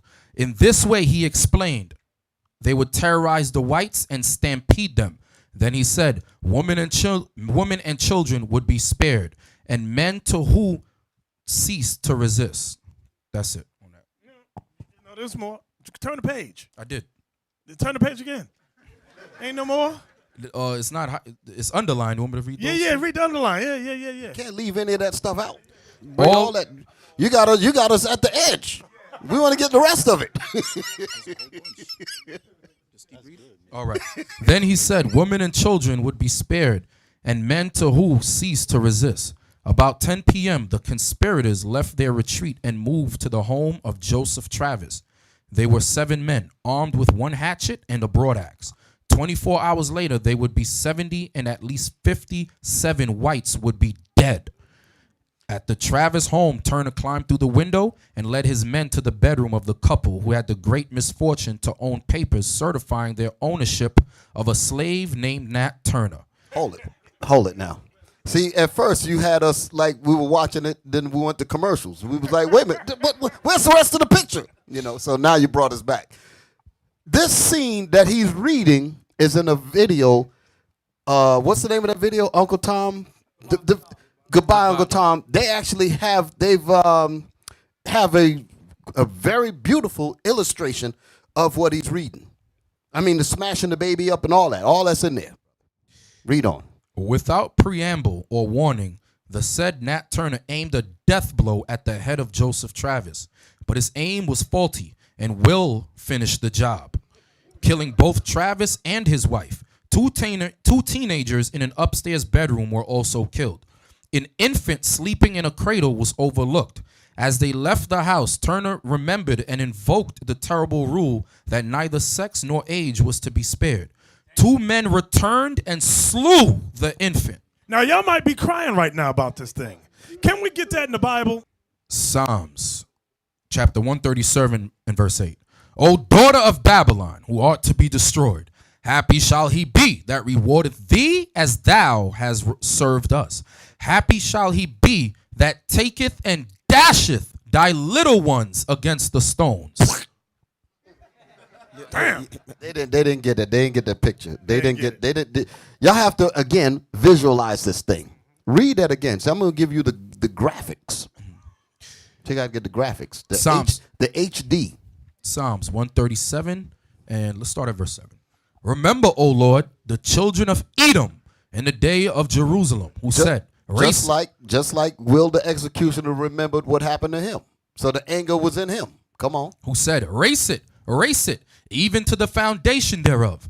O daughter of Babylon, who art to be destroyed. So when he said race it even to the foundation, this was the Edomites tearing up our thing. What was it? The Babylonians? Yes, sir. I'm trying to remember the history. Right. The Babylonians destroyed it, and the Edomites was saying, tear it up, destroy it. Mm-hmm. Okay. Go ahead. Happy shall he be that rewardeth thee as thou hast served us. Happy shall he be that taketh and dasheth thy little ones against the stones. So he didn't say that they're going to be doing this while they were crying. They said they were going to be happy to grab the baby's feet and look for a stone. You see, when you grab the baby's feet, you got to grab both feet. There's illustrations of the Spaniards doing that to our brothers and sisters. Yes. Okay, show that to them. There it is, right there, right there. Look, blow that up. You see the white man? Get the baby. Okay, right there. That's a stone, right? That's a stone wall. Y'all see that? Take a look at it. Look at it. That's a stone wall. That's the Edomite that got one of our children in his hands. Y'all see that? Captain, where we at? Page 136. Go ahead. Moving swiftly and quietly through the night, the little band cut a swath of red, chopping down old, young, male, and female. At almost every stop, additional slaves joined them. Y'all see that? I took my station in the rear. You know what's heavy about that? I said additional slaves joined them. Our people need to see something. They need to see an example of a shepherd, people doing something, and they will come join you. And devastation wherever we went. I placed 15 or 20 of the best armed and most to be relied on in front, who generally approached the houses as fast as their horses could run. This was for two purposes: to prevent their escape and strike terror to the inhabitants. All through the terrible night, men, women, and children died. No one with a white skin was spared, except a family of poor whites who owned no slaves. Dang, you that poor white trash liver. Go ahead. Go ahead. In reading the grisly accounts of this affair, it is impossible not to extend to the victims that human sympathy the victims were unable to extend to their victims and their executioners. It is to be observed, too, that the victims were victims, more than anything else, of history and of a boomerang effect of a violent system they supported and or derived benefits from. Wait, you know what's heavy about that? There's a law about slavery. Can we get the law? In Exodus 22:16, something like that. There's a law, and Christians don't like to read this law. Ask a white Christian to explain this law to you. They're going to go, as soon as they hear it, the law's done away with in Jesus. All right, 21:16. And he that stealeth a man and selleth him, or if he be found in his hand, he shall surely be put to death. And that Turner was applying the laws of God. They said, you know what? This law needs to be enforced now. That's what he was doing. Now, somebody, Christian right now, is thinking, well, that law really seals my fate. But I'm going to rely on white man Jesus to get me. Ain't no such thing as white man Jesus. Jesus ain't going to save. Give me that in Revelation now, 13:10. Here is the precept for that law in case you're thinking that law is done away with in Jesus. Revelation chapter 13 and verse 10. He that leadeth into captivity shall go into captivity. He that killeth with the sword must be killed with the sword. Here is the patience and the faith of the saints. Hallelujah. Hallelujah. This is the mindset all of us have to have. Here is you call yourself a saint. Patiently, we must wait for that thing to come to pass. Now let's go back to Lerone Bennett. Page 136. It is to be observed, too, that the victims were victims, more than anything else, of history and of the boomerang effect of a violent system they supported and or derived benefits from. It is not true, as so many commentators have said, that Nat Turner initiated a wave of violence in Southampton. The violence was already there. Slavery was violence, and Nat Turner's acts, however regrettable they may be on a personal level, were responses to that violence, and must be appraised historically, systematically, and politically. Why don't they give him a holiday? Exactly. Exactly. Was But that you know, no, there's more. You know, there's a lot of information that's coming out of that thing. You know, what that last part that they read there goes to the Jedi mind trick that they try to use on our people to make it think like, well, you're perpetrating violence. And the point is that he said that he was reacting to a system that was already violent. Right. So it's really self-defense. That's right. Exactly. Can we read on? None of this was apparent or perhaps even relevant to the white citizens of Southampton. They always play stupid, but go ahead. Who were seized with a nameless dread when the first bodies were discovered on Monday morning. Not knowing who or what was behind the killings, the citizens panicked. Imagine you waking up. They waking up and seeing dead white folks. What the hell is this? Go ahead. And they're so dumb, they don't realize that they're evil as hell. They're supposed to have dead white people all over the place. Not knowing who or what was behind the killings, The citizens panicked, fleeing to the swamps or barricading themselves in public buildings. Some left the county, several left the state. Meanwhile, Nat Turner rode on, picking up slave recruits at each stop, moving closer and closer to Jerusalem. On Monday afternoon, he reached the Parker farm, only 3 miles from Jerusalem. Turner wanted to bypass the farm and push on to the town, but his men, some of whom were groggy from periodic raids on cider stills, wanted to stop. Turner gave in, a fatal mistake. While waiting, he was attacked by a group of 18 or 20 whites who advanced with guns drawn. Turner, undaunted, counterattacked. The whites held their ground for a moment and then turned and fled. The slaves gave chase, crossed the hill, and discovered that the whites had been reinforced by a larger group from Jerusalem. Forced to give ground, the rebel leader decided to retrace his steps and recruit additional slaves. But by now, the tide was running strongly in favor of the slaveholders, who defeated the rebels at a second skirmish on Tuesday. After this encounter, Turner retired to Cabin Pond and waited for his disciples to regroup. After waiting for a day or so, he dug a cave and went into hiding. By this time, soldiers were flocking to the county from all points. 3 companies of artillery from Fort Monroe and detachments of men from the warships Warren and Natchez arrived. Hundreds of soldiers and militiamen from North Carolina and other Virginia counties thronged into the area. All in all, I want y'all to remember that. It said hundreds of, what did it say, militiamen? Yes, sir. That term is going to come up later on in the class, but just keep that in mind, these militiamen. Go ahead. All in all, some 3,000 armed men came to Southampton to put down the insurrection. A massacre followed. The purpose of all this was not to find or punish members of Nat Turner's army. The purpose, frankly acknowledged by many of the participants, was to terrorize and condition potential Nat Turners. Wait, stop that right there. That right there. Read that part again. The purpose of all this was not to find or punish members of Nat Turner's army. The purpose, frankly acknowledged by many of the participants, was to terrorize and condition potential Nat Turners. Some heavy stuff right there. Read that again about frankly. The purpose of all this was not to find or punish members of Nat Turner's army. The purpose, frankly acknowledged by many of the participants, was to terrorize and condition potential Nat Turners. Writing in the Richmond Constitutional Whig on September 3rd, 1831. So hold it, wait a minute. So basically what they're saying that we are terrorized today from following anybody that would lift us up. That's the reason why they try to turn our people away from leadership. They want to terrorize you by when you have righteous organizations trying to deal with the people. They want to terrorize you against following this. Same thing. Same thing.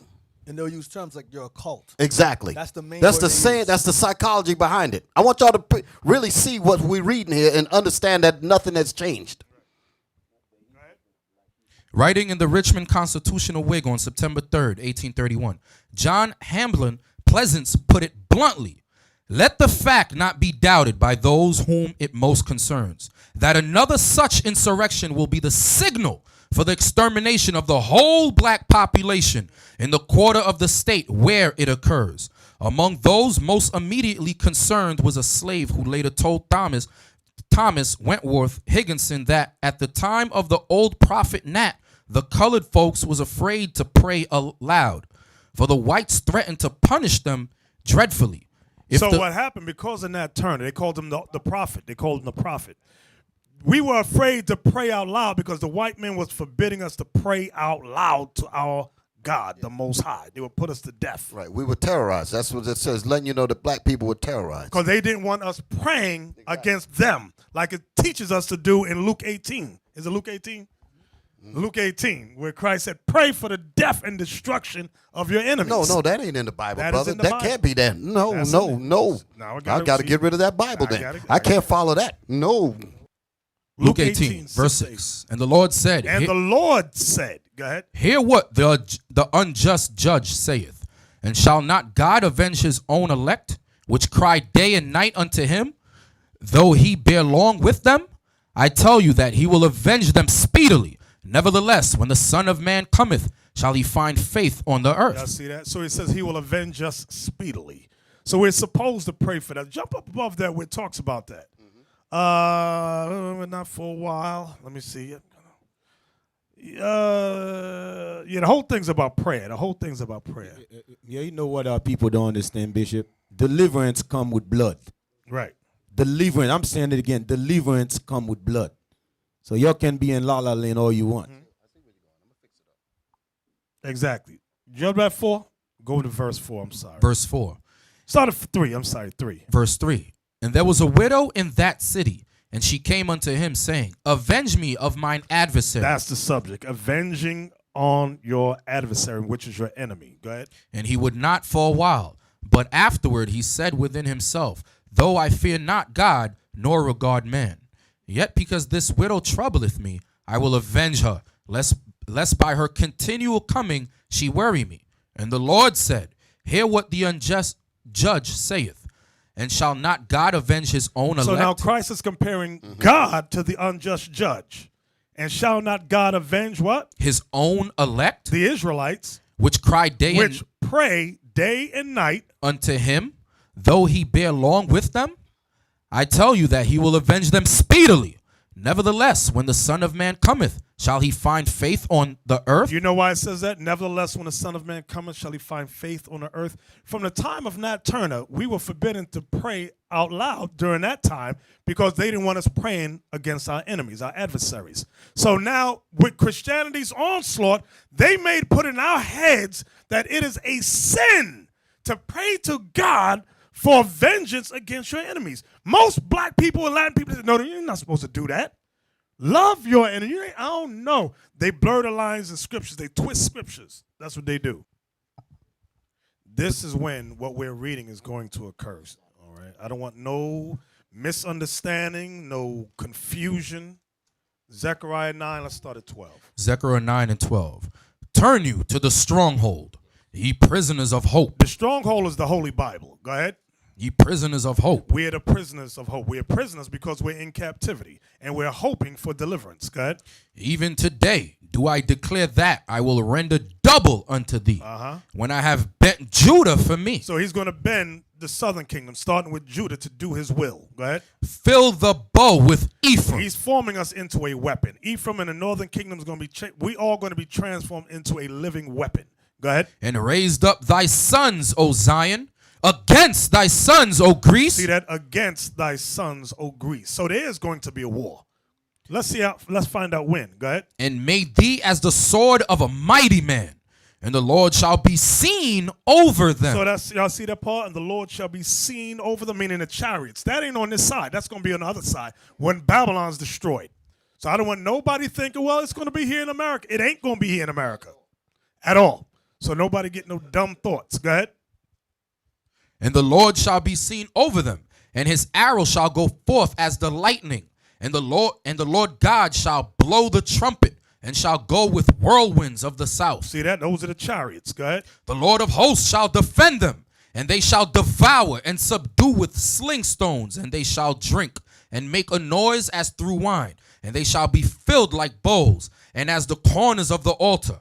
And the Lord their God shall save them in that day as the flock of his people. That's the proof. We're going to be delivered out of here. Go ahead.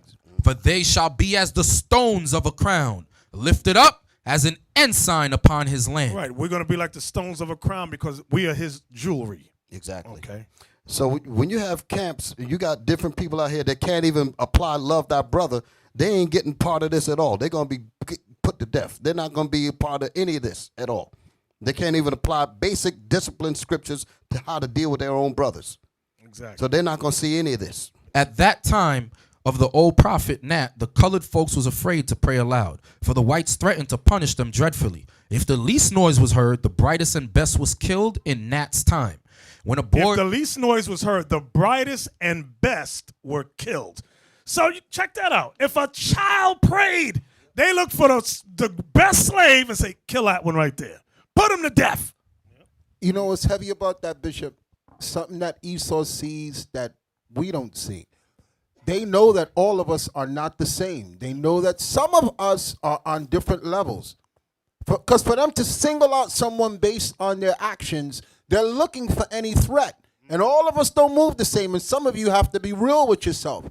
That's how you know how to move as a team. If you see someone has better qualities in pulling the people together, rally with him and support him. You see someone has better attributes to bring to the team, rally with them and support him. But Esau looks and says, who can pull these men together? That person is a threat. Tear him down. And that's how they target. That's how you fight a war. But Negroes, they all put themselves equal. I heard this saying when I was at my job. Too many chiefs and not enough Indians. And that's always, it's in the Israelite community also. Everybody want to be a chief. Nobody don't want to be an Indian. And that's why we all get shot down. Good point. Come on. In North Carolina, too, people feared Nat Turner more than starvation. So now they're going to compare and see what happened in North Carolina opposed to Virginia where Nat Turner was from. Go ahead. The situation in Murfreesboro was desperate. According to an eyewitness who said, it was court week, and most of our men were 12 miles away in Winton. Fear was seen in every face. Women pale and terror-stricken. Children crying for protection. Men fearful and full of foreboding, but determined to be ready for the worst. When a boy rode into the town and reported falsely that a hostile force was within 8 miles, Murfreesboro went up in hysteria. An old man keeled over and died. 2 other white men died of heart failure in the state. Was that it? No, there's more. When Turner was finally captured, guns were fired all over Southampton County. The woman, thinking he had assembled another force, fled to the swamps, misinterpreting the cry, Nat is caught, for Nat is coming. Nat Turner was taken to Jerusalem. So when they were yelling Nat is caught, the people, Edomites thought it said Nat is coming. Them white women ran into the swamp. That's imagery. That's the power. What y'all hearing there is the power of imagery. His image, his reputation preceded him. Mm-hmm. Go ahead. Nat Turner was taken to Jerusalem in chains. At his trial, he pleaded not guilty, saying that he did not feel guilty. On November... Why feel guilty about trying to get deliverance from slavery? Go ahead. On November 11th, the bold black man called the prophet dangled from the end of a rope in a town called Jerusalem. Author W.S. Drury said that Turner prophesied that it would grow dark and rain after his execution. It did actually rain. Drury wrote, and there was for some time a dry spell. This alarmed many whites as well as Negroes. Y'all see that? That was it. All praises. So, Elder, can I say something on that real quick? Captain Zeph, who else was with us? Captain Hananiah and Josiah. We had the privilege of going out to Virginia to meet one of the descendants of Nat Turner. His name is Bruce Turner, great grandson. He knows the story like the back of his hand.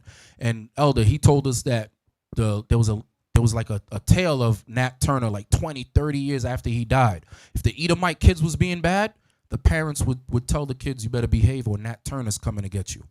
So in this part of Virginia, they would even speak about Nat Turner. When we went out there and we went to the courts to look at the records and so forth, they didn't even want to show us the records. The lady was like, "Look, you can't record. Please don't record that." Get Exodus 2:11 and 12 to show you that what Nat Turner did was nothing different than what our forefather Moses did.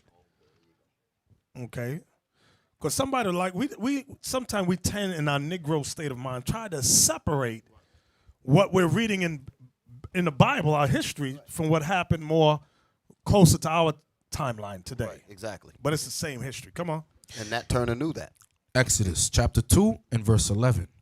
And it came to pass in those days when Moses was grown that he went out unto his brethren and looked on their burdens. And he spied an Egyptian smiting in Hebrew, one of his brethren. And he looked this way and that way. And when he saw that there was no man, he slew the Egyptian and hid him in the sand. See what Moses did? That's Moses, the prophet Moses, killed the Egyptian for smiting the Israelite.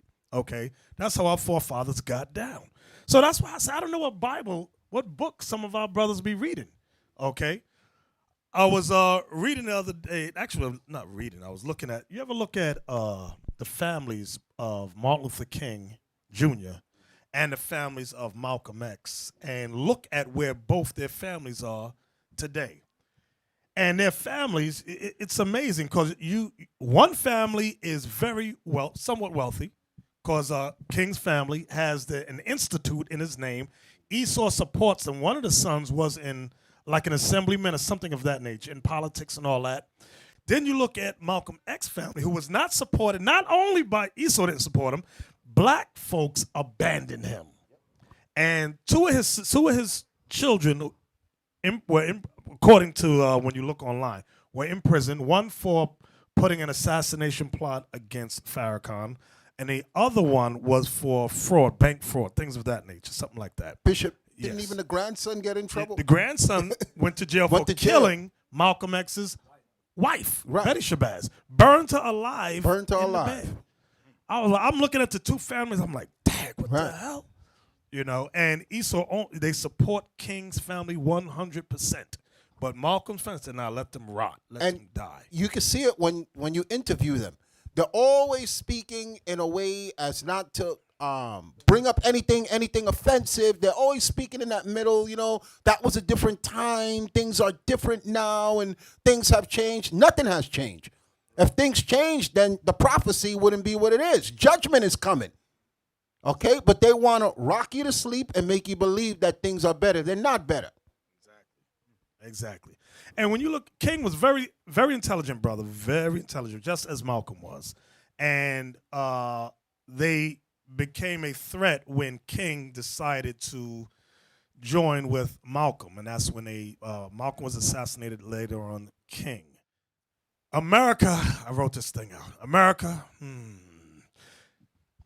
they have given away millions of acres of land to your friendly neighborhood white man. They have given millions of acres of land to poor whites who come from Europe, Poland, Italy, things of that nature. And they've done this and they have somewhat prospered when you look at it.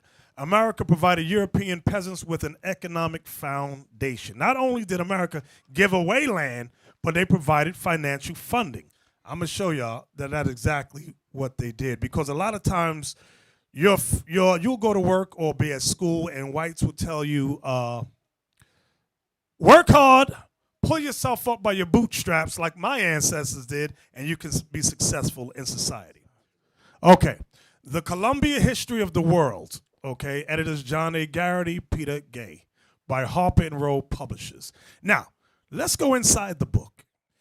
Notice where I have it underlined. It says the massive influx into America between 1830 and 1924 of some 35 million immigrants, and large majority of them men and women in their 20s and 30s, attracted by the greater opportunities and higher wages America offered.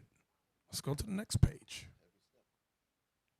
Like all industrializing countries, America needed large amounts of capital for economic growth and for the social overhead of an urban technological society.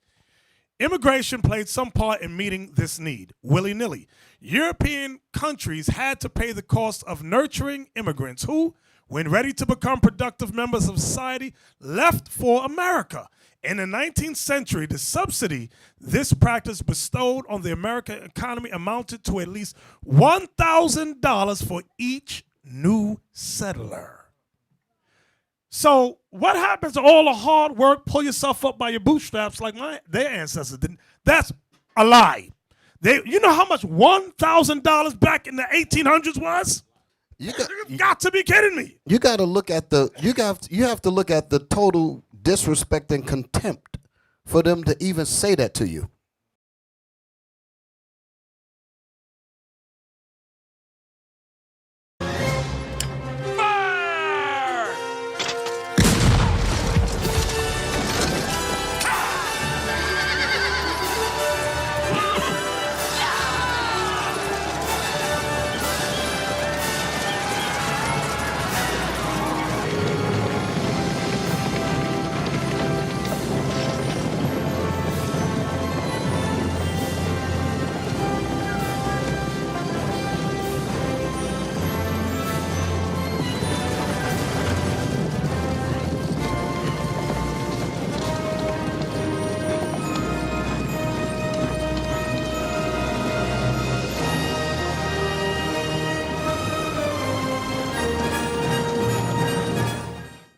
When you look at this here, and then you look around you and you see these magnificent structures and all of these nice homes and all of that stuff here. Now you get the idea where it came from.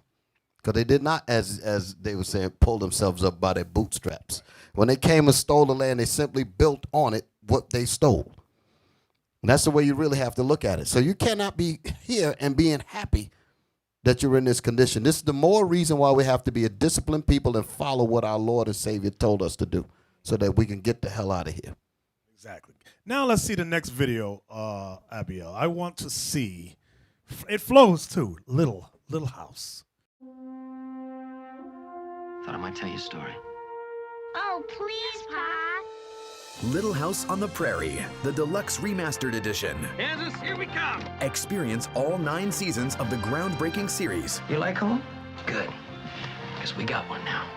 Relive the memories As long as you do your best, Laura, we'll always be proud of you. of one courageous family Yeah. Come on. that sets out on an amazing adventure and discovers a thrilling new world. On your mark. Get set. Celebrate the characters you cherish I'm Mary Inglesman, and that's Laura. and the stories you'll never forget. Will you marry me? Of course I will. The timeless series you grew up with comes to life like never before. You're a lucky man, Mr. Ingalls. That's the one thing in his life I'm absolutely sure of. See your favorite family beautifully restored. Well, Ingalls family, how's it look? With all 9 seasons presented in their complete and uncut format for the first time since their original TV broadcast. I can't count all the things you taught me. And exciting new bonus features, How's that sound? That sounds good to me. including the 40th anniversary documentary, The Little House Phenomenon. I've decided something.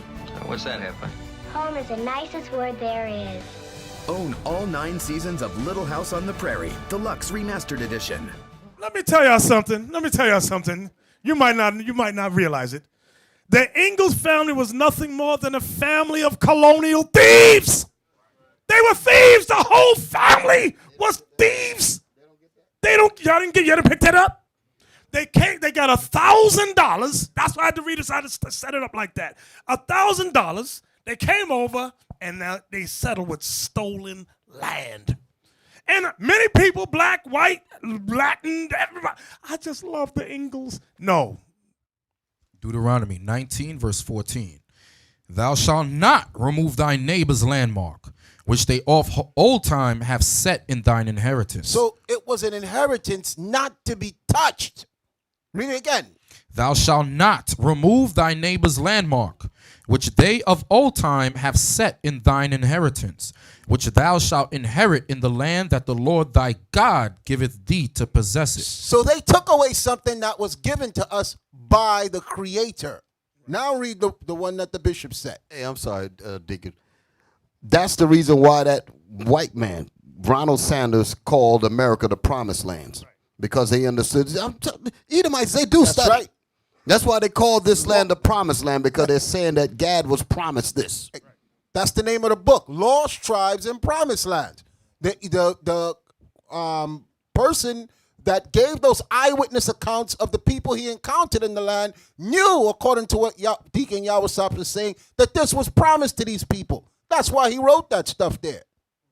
Exactly. Read that. Deuteronomy 27:17. Cursed be he. What's that word? Cursed be he that removeth his neighbor's landmark. So who said these white folks is blessed? God says they are cursed. And the black woman wants to marry her? The black man wants to marry her. The black man wants to marry the white woman? God says they are cursed. But you think that's all good in Jesus. No. Y'all are crazy. Did you finish that? Yes, sir. Can I give you another one, Bishop? Yeah. Y'all gonna love this.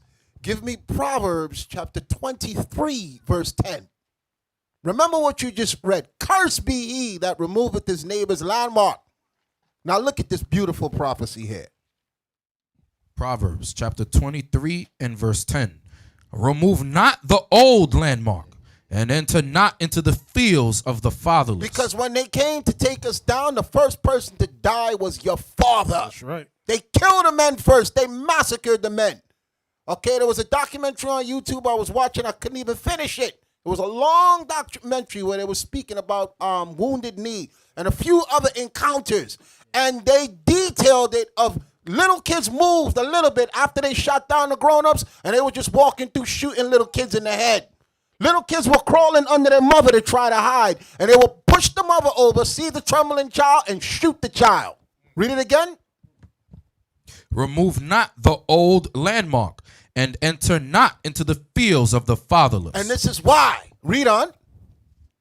For their Redeemer is mighty. He shall plead their cause with thee. And that's what we waiting on.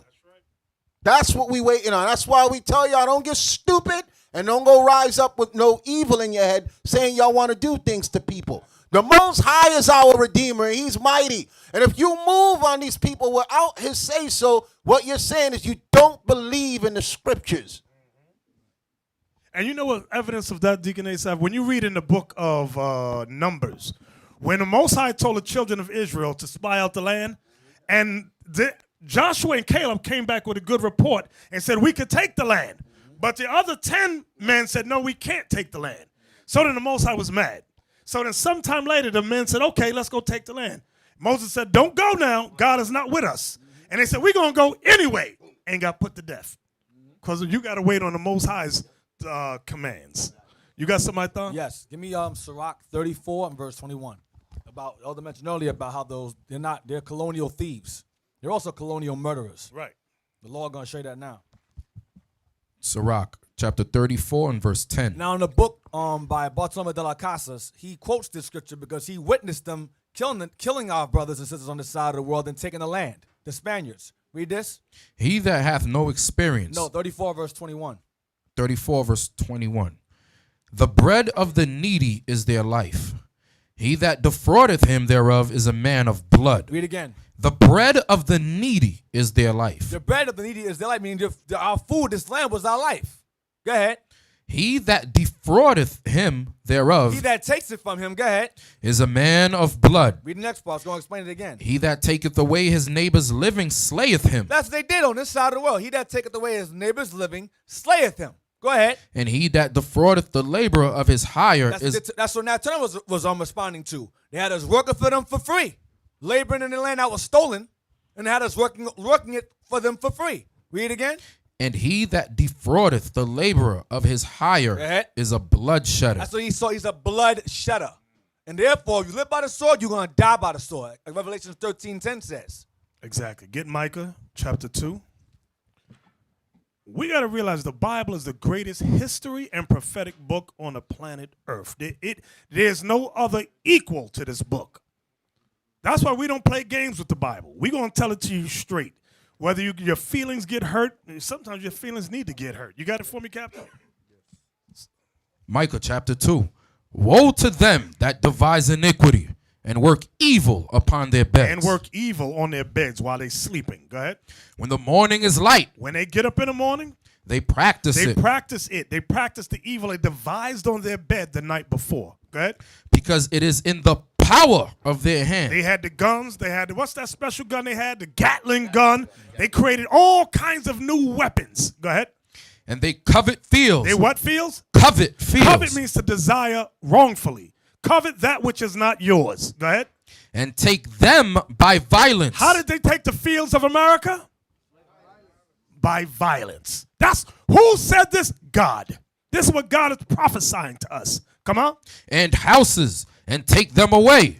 So they oppress a man and his house, even a man and his heritage. So this is an oppressive man. He oppressed us and he oppresses our house. Bishop, you know what's heavy about that? All of you can remember, well, I don't know what they teach now, but I know when I was growing up in elementary school, they reinforced in our heads that the natives were so stupid they gave the land up for beads and trinkets. Right, right. Okay? Exactly. 20 they keep showing the picture of the simple natives coming up with their hands out, and the white man like, these helpless little children, let's just take their beads, and that's what they want to reinforce your head. But the Bible says it was through bloodshed and violence. That's right. No negotiations, broke every single treaty. Many of these Edomite leaders, they sat down in an attempt to appear civil. Like they'd have the American Indians come up, sit down, but then they would sit down and create, present deeds of sale in incomprehensible illegal documents. That couldn't be understood. Right, could not be understood. Only they could understand it. Exactly. That's what they do. To this day, many of the descendants of these so-called pioneers or settlers receive federal subsidies. Many of them were used to set up militia groups. Remember that word. They were used to set up militia groups to ward off Native American Indians and slave revolts. Now, you're going to ask, what does that got to do with us today? It has everything to do with us today. Now, before I get to it, because I'm going to hit y'all with something. Let me get it. Let me look. So we discussed how they look us in the face and say, pull yourself up by your bootstraps, right? We discussed that, brother? Yes, sir. Okay. They will never admit that they have murdered. They have stolen. They don't admit that at all. Neither their descendants. Thomas Jefferson with his lying self. That what's the thing Thomas Jefferson wrote? The Declaration of Independence. Lie. It's a lie. You hear what I said? The Declaration of Independence is a lie. American Indians realized that back then, and so did the slaves. So this is all a lie. It said, I can't quote, we hold these truths to be self-evident, that all men are created equal. And they are endowed with certain inalienable rights. Well, let me see if I wrote it down. Inalienable rights, that among these are life, liberty, and the pursuit of happiness.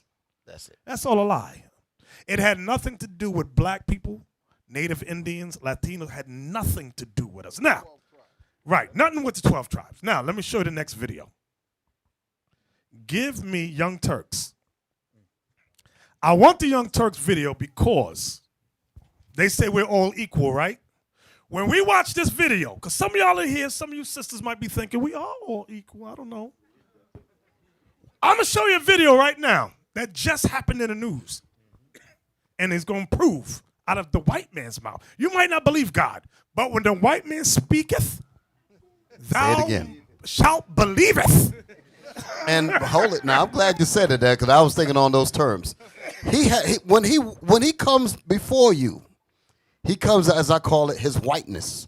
He believes in that whiteness. He said, you don't understand. I got whiteness rolling with me. Y'all step back. Let me speak. He said, just let me talk to them. I don't have to bring no paperwork. No, Nina, just let me speak. Because all I have to do is talk. And they're going to just automatically follow. What do you mean, why? Because I'm white, don't you see? Let me, So that kind of, he carries that confidence with him. And it's literally reinforced when we deal with him. Exactly. It's embedded in our heads. You got the video? Okay, let's watch it. How long is it? Okay, we're going to watch the whole thing, but I want y'all. This is something that occurred in the news a few months ago. Okay, where a militia group took over a federal reserve park. They took over a park with guns. Watch. Last night, the feds finally moved in on the militia members illegally occupying the Malheur Wildlife Refuge, capturing some of the leadership on the outskirts of the area and engaging in a shootout with some of the other militia members, resulting in one death. Here is the overview. Amon Bundy, the sort of, self-proclaimed leader of the organization, and 4 others, including his brother Ryan Bundy, were arrested after a traffic stop, which resulted in a gunfight. Militia member Robert Lavoy Finicum was killed in the gunfire, and Ryan Bundy was shot in the arm, although he does not appear to be seriously injured. 2 other militia leaders were arrested separately, and a third, John Eric Ritzheimer, turned himself in to authorities in Arizona. He got there really fast. No, I'm joking. He'd been there before. So we do have mugshots of some, not all of the people who were arrested just last night, but you're seeing a good number there, including the Bundy brothers in the top left. Yes. First of all, I'll just jump in right there with the last graphic that John had there. One of the militia leaders arrested in Arizona. What the hell is he doing in Arizona? Yeah. Like, this is amazing to me. Well, there have been crazy open borders basically this entire time. They're going into town. No, but they're buying supplies. They went and bought groceries. So the thing that amazed me is I kept reading and reading, trying to figure out how are these guys contained earlier, before the shootout. Now we have more details because of the, I don't even know if it's fair to call it a shootout. One guy got killed because he charged the cops, okay, because of the rest. And then when you read into the details, you find out, no, they're free to come and go. Dude goes to Arizona. Nobody arrests them. Yeah. They go get groceries. Nobody arrests them. Well, they go talk to they say they went and talked to the federal authorities, the FBI, unarmed. They'd have conversations with them. Yeah. Well, Early FBI, no. If you're having a conversation with a dude who took over federal property with a weapon, here's the conversation. Here how that conversation goes. You're under arrest. That's how that conversation goes. This story is the definition of white privilege. And if you don't see that you got white privilege, well, you have it and don't realize it. Yeah. Which is the whole point. Now, eventually, this Finicum guy got shot. Let John give you all the details. Yeah. And then I want to come back with some of the privileges that they had that no one else in the country would be afforded. Yeah. I mean, look, I think it's easy to criticize, but I think that they were doing a classic starve out where you just really hope that they don't buy enough groceries for all of them to eat. That's what the government does. They lock them down, they starve them out. They don't eat with them necessarily. But yeah, we do have the details on Lavoy, which we'll get to in just a second. But right off the bat, we have a commentary by head Bundy, Cliven Bundy, political leader apparently now, who says this is a total disaster to be happening in America where we have federal people killing innocent people. He defines innocent differently than I do, I think.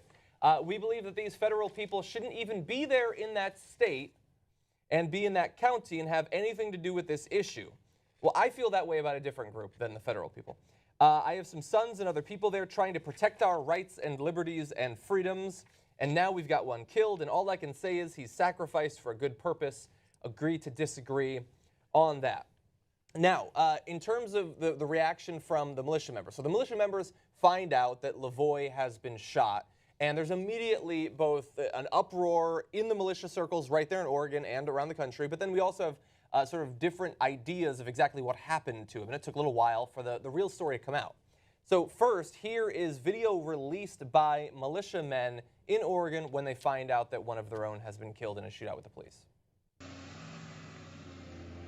Media has been ordered to leave. That means they're coming to kill us, and they don't want them to see that. They're going to murder all of us, and the medias are cowards. Stay and show the truth!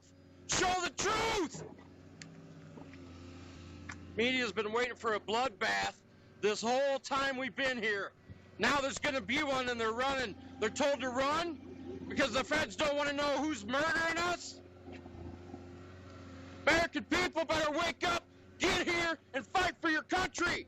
Right now, it is on. What you gonna do? What you gonna do when the militia comes after you, FBI?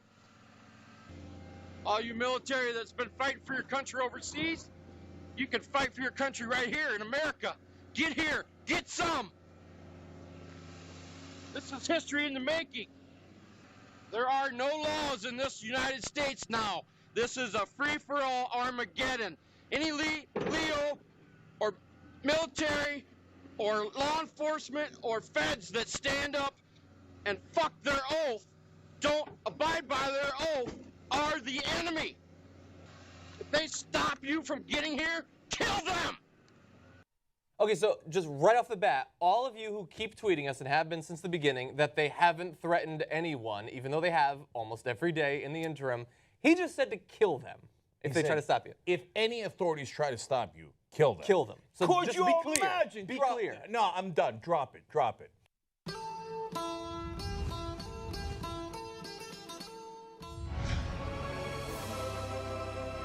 Could you imagine if armed black people looked at a camera and said, if the cops stop you at all, kill them? We're gonna have a conversation with these guys? They're free to come and go for 3 weeks. These guys, there was no perimeter. The FBI says, oh, don't worry, we just set up a perimeter. Goddamn right I'm worried. Why didn't you set up a perimeter the first time that they captured a federal building armed, talking about how they're going to murder people who come and try to take it from them? That is theft of federal property. By the way, it is a sentence punishable for up to 10 years if you take any federal property above $1,000 without permission. That is exactly what happened here. They took fairly large federal property. And here these guys on camera say, we're going to murder the cops, right? If they come to get us, you stole shit, you criminal, you thug. You went and stole it with weapons. And now you see if you come to take it back, oh, I'm going to kill you, right? And that more people should come and be traitors to America while pretending to be patriots. Look at the white privilege here. And it's, by the way, not just white, it's right-wing privilege. Because if white left-wingers had taken over, environmental groups had taken over and said, oh, we're going to do this and we're going to do that, whatever it was, it doesn't matter if it's a Latino black group or it's just white, Greenpeace or animal rights guys. Nobody gets to come and go and threaten cops and talking about killing them. Look at here's what happened. So first of all, as John read to you, he said, Clive Bundy, about the guy who got killed, he sacrificed for a good purpose. Yeah, thank you for being exactly like the Muslim radicals. Oh, he was a good martyr, sacrificed for a good purpose, right? So now, the guy who was killed, Finicum, according to two guys in the car, got out of the car, would not listen to the cops, rushed at the cops, and the cops had to shoot him, okay? There's an 18-year-old who's melodramatic, who got to go into the camp, who now says, oh, no, he had his arms up and was surrendering. Her compatriots who were in the car with her, the other militia members, are like, that's not true. He charged at the cops, okay? So now, that Finicum guy says, before he obviously got shot a couple of days ago, he said, we used to walk up to the feds and talk to the agents in a friendly manner, unarmed and stuff. After you took over the federal building armed, can you imagine Black Panthers take over a building, armed Muslims take over a building, and they just walk up to the FBI and have a friendly conversation with them, and they don't get arrested. This is white privilege. You can steal stuff. You can steal federal stuff, and they don't even arrest you for 3 weeks. And then he says, now they're no longer willing to engage in friendly dialogue. I mean, you don't even know your privilege. The tenor has changed. The guy says, why are you ramping it up now? Why the rattling of the sabers? You ramped it up when you took the building with arms. He says, and we're saying, why be so unfriendly? Why? Why are you so threatening? Why be so unfriendly? Because you were threatening when you grabbed your assault weapons and took over the federal building and said, we will murder anyone who comes inside that is federal authorities or local authorities. That is the threatening part. But if you're white and right wing, you own, because the idea is I own the place. Even if it's not mine, I'll just steal it, and now I own it, because that's the history of this country. And then you get mad because they aren't following the law. That's what that fat bastard No, you aren't following the law. I've got more. So why is that 18-year-old in the car the one making up the stories? According to other militia members, she's making up stories. Victoria Sharp. Yeah. Last week, her mother and 6 siblings came to sing for the militants. What the fuck are we doing? The FBI, local authorities, let people go in and out of the house. They let kids walk into the house to sing for them. Could you imagine Muslim radicals take over a federal building with weapons? Bring the kids. Like, oh, no, but to be fair, kids came in to sing for them, and we let them. Yeah. Are you fucking... No, you don't believe that. Even if you're the dumbest right-winger in the country, you don't believe that.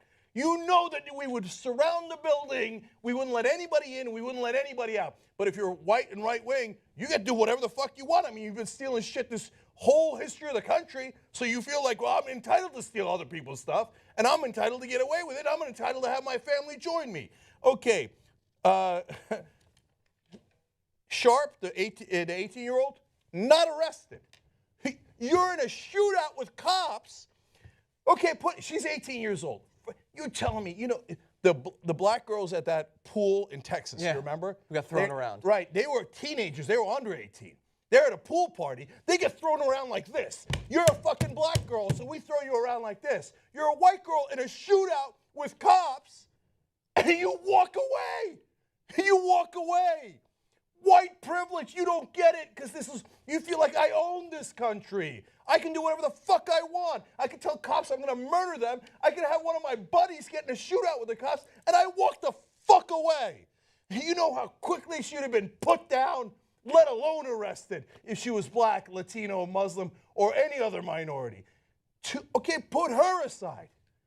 2 of Eamon Bundy's bodyguards who were in the car were seized by the authorities, as they seized everybody, questioned, and then they let him go. Could you imagine? Oh, I've got a Muslim radical leader here who took a federal building with weapons, and his bodyguards with weapons in a shootout with cops, they go, oh, well, you were just bodyguards. Yeah. You were just Muslim jihadi bodyguards. You're free to go, right? They were free to go. They're out right now. This is the definition of white privilege. And by the way, again, right wing, no way if it's a Greenpeace people or other people that they let them go. If it's a Berkeley no student, way. they get pepper sprayed from an inch away. We understand that. Oh, I mean, you're a protester on a college campus and you're left wing. You're protesting war. They're going to put you down. They're going to pepper spray you. They're going to mace you. They might shoot you. But they're not going to let you walk away if you're armed. Yeah. You know what, by the way, everyone involved in those cars, if they're not white right-wingers, you know what happens to them? Life sentence. You know why? I've covered this a million times on the show, and look it up. It's called felony murder. They're in the commission of a criminal act, a felony. Someone gets shot and dies, and yes, it can be a person involved in committing the felony. This is the most classic case, an armed bank robbery. A guy goes in, his buddy gets shot by the cops. He gets a life sentence because someone died in the commission of that criminal act. Someone died. Finicum died. All the people in the cars, felony murder, life sentence. But that's only if they're black, Latino, or any other minority. But if you're white and you're a right-winger, they let you walk out of the fucking building. This is insane, man. There's 2 different laws in the country, and we walk around and pretend it isn't. Why am I so angry today? Because in my infinite foolishness and naivete, I didn't realize it was this bad. After all of this, I thought, no, they must have a perimeter around the place. They must arrest the bodyguards. Of course you arrest the bodyguards and put them in jail. No, I was wrong. I was wrong. If you're white and right-wing in this country, you can do almost anything and get away with it. You know, Cliven Bundy, the dad who's talking about martyrs now, he still owes the government $1 million. It's like, I'm not paying it, and if you come to collect it, like we did last time, we'll shoot you in the head. Can you imagine a black man owes $10 rather than $1 million to the federal authorities or state authorities, and he says, no, you can't collect the $10 I owe you because I'll shoot you in the head if you do.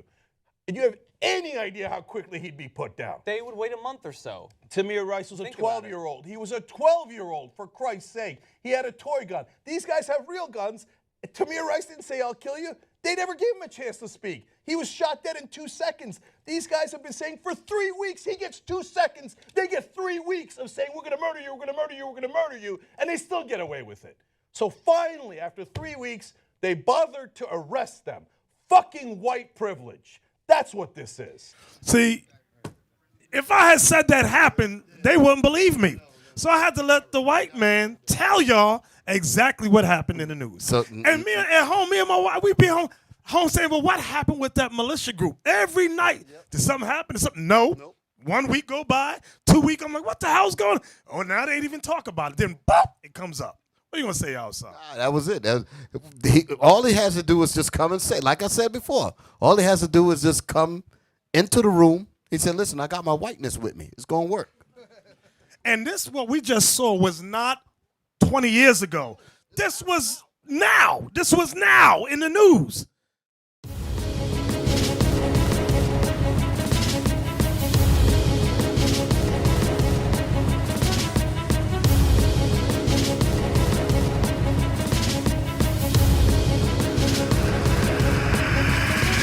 Shalom, Israel. I'm Elder Nathaniel, Israel United in Christ.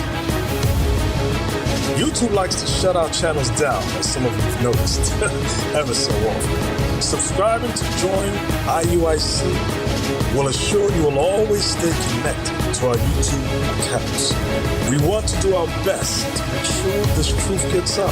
Please click and join our subscriber YouTube channel called Join IUIC to stay linked to all of our videos. So again, please make sure you subscribe to this Join IUIC channel to get your latest updates from all our YouTube channels. Shalom.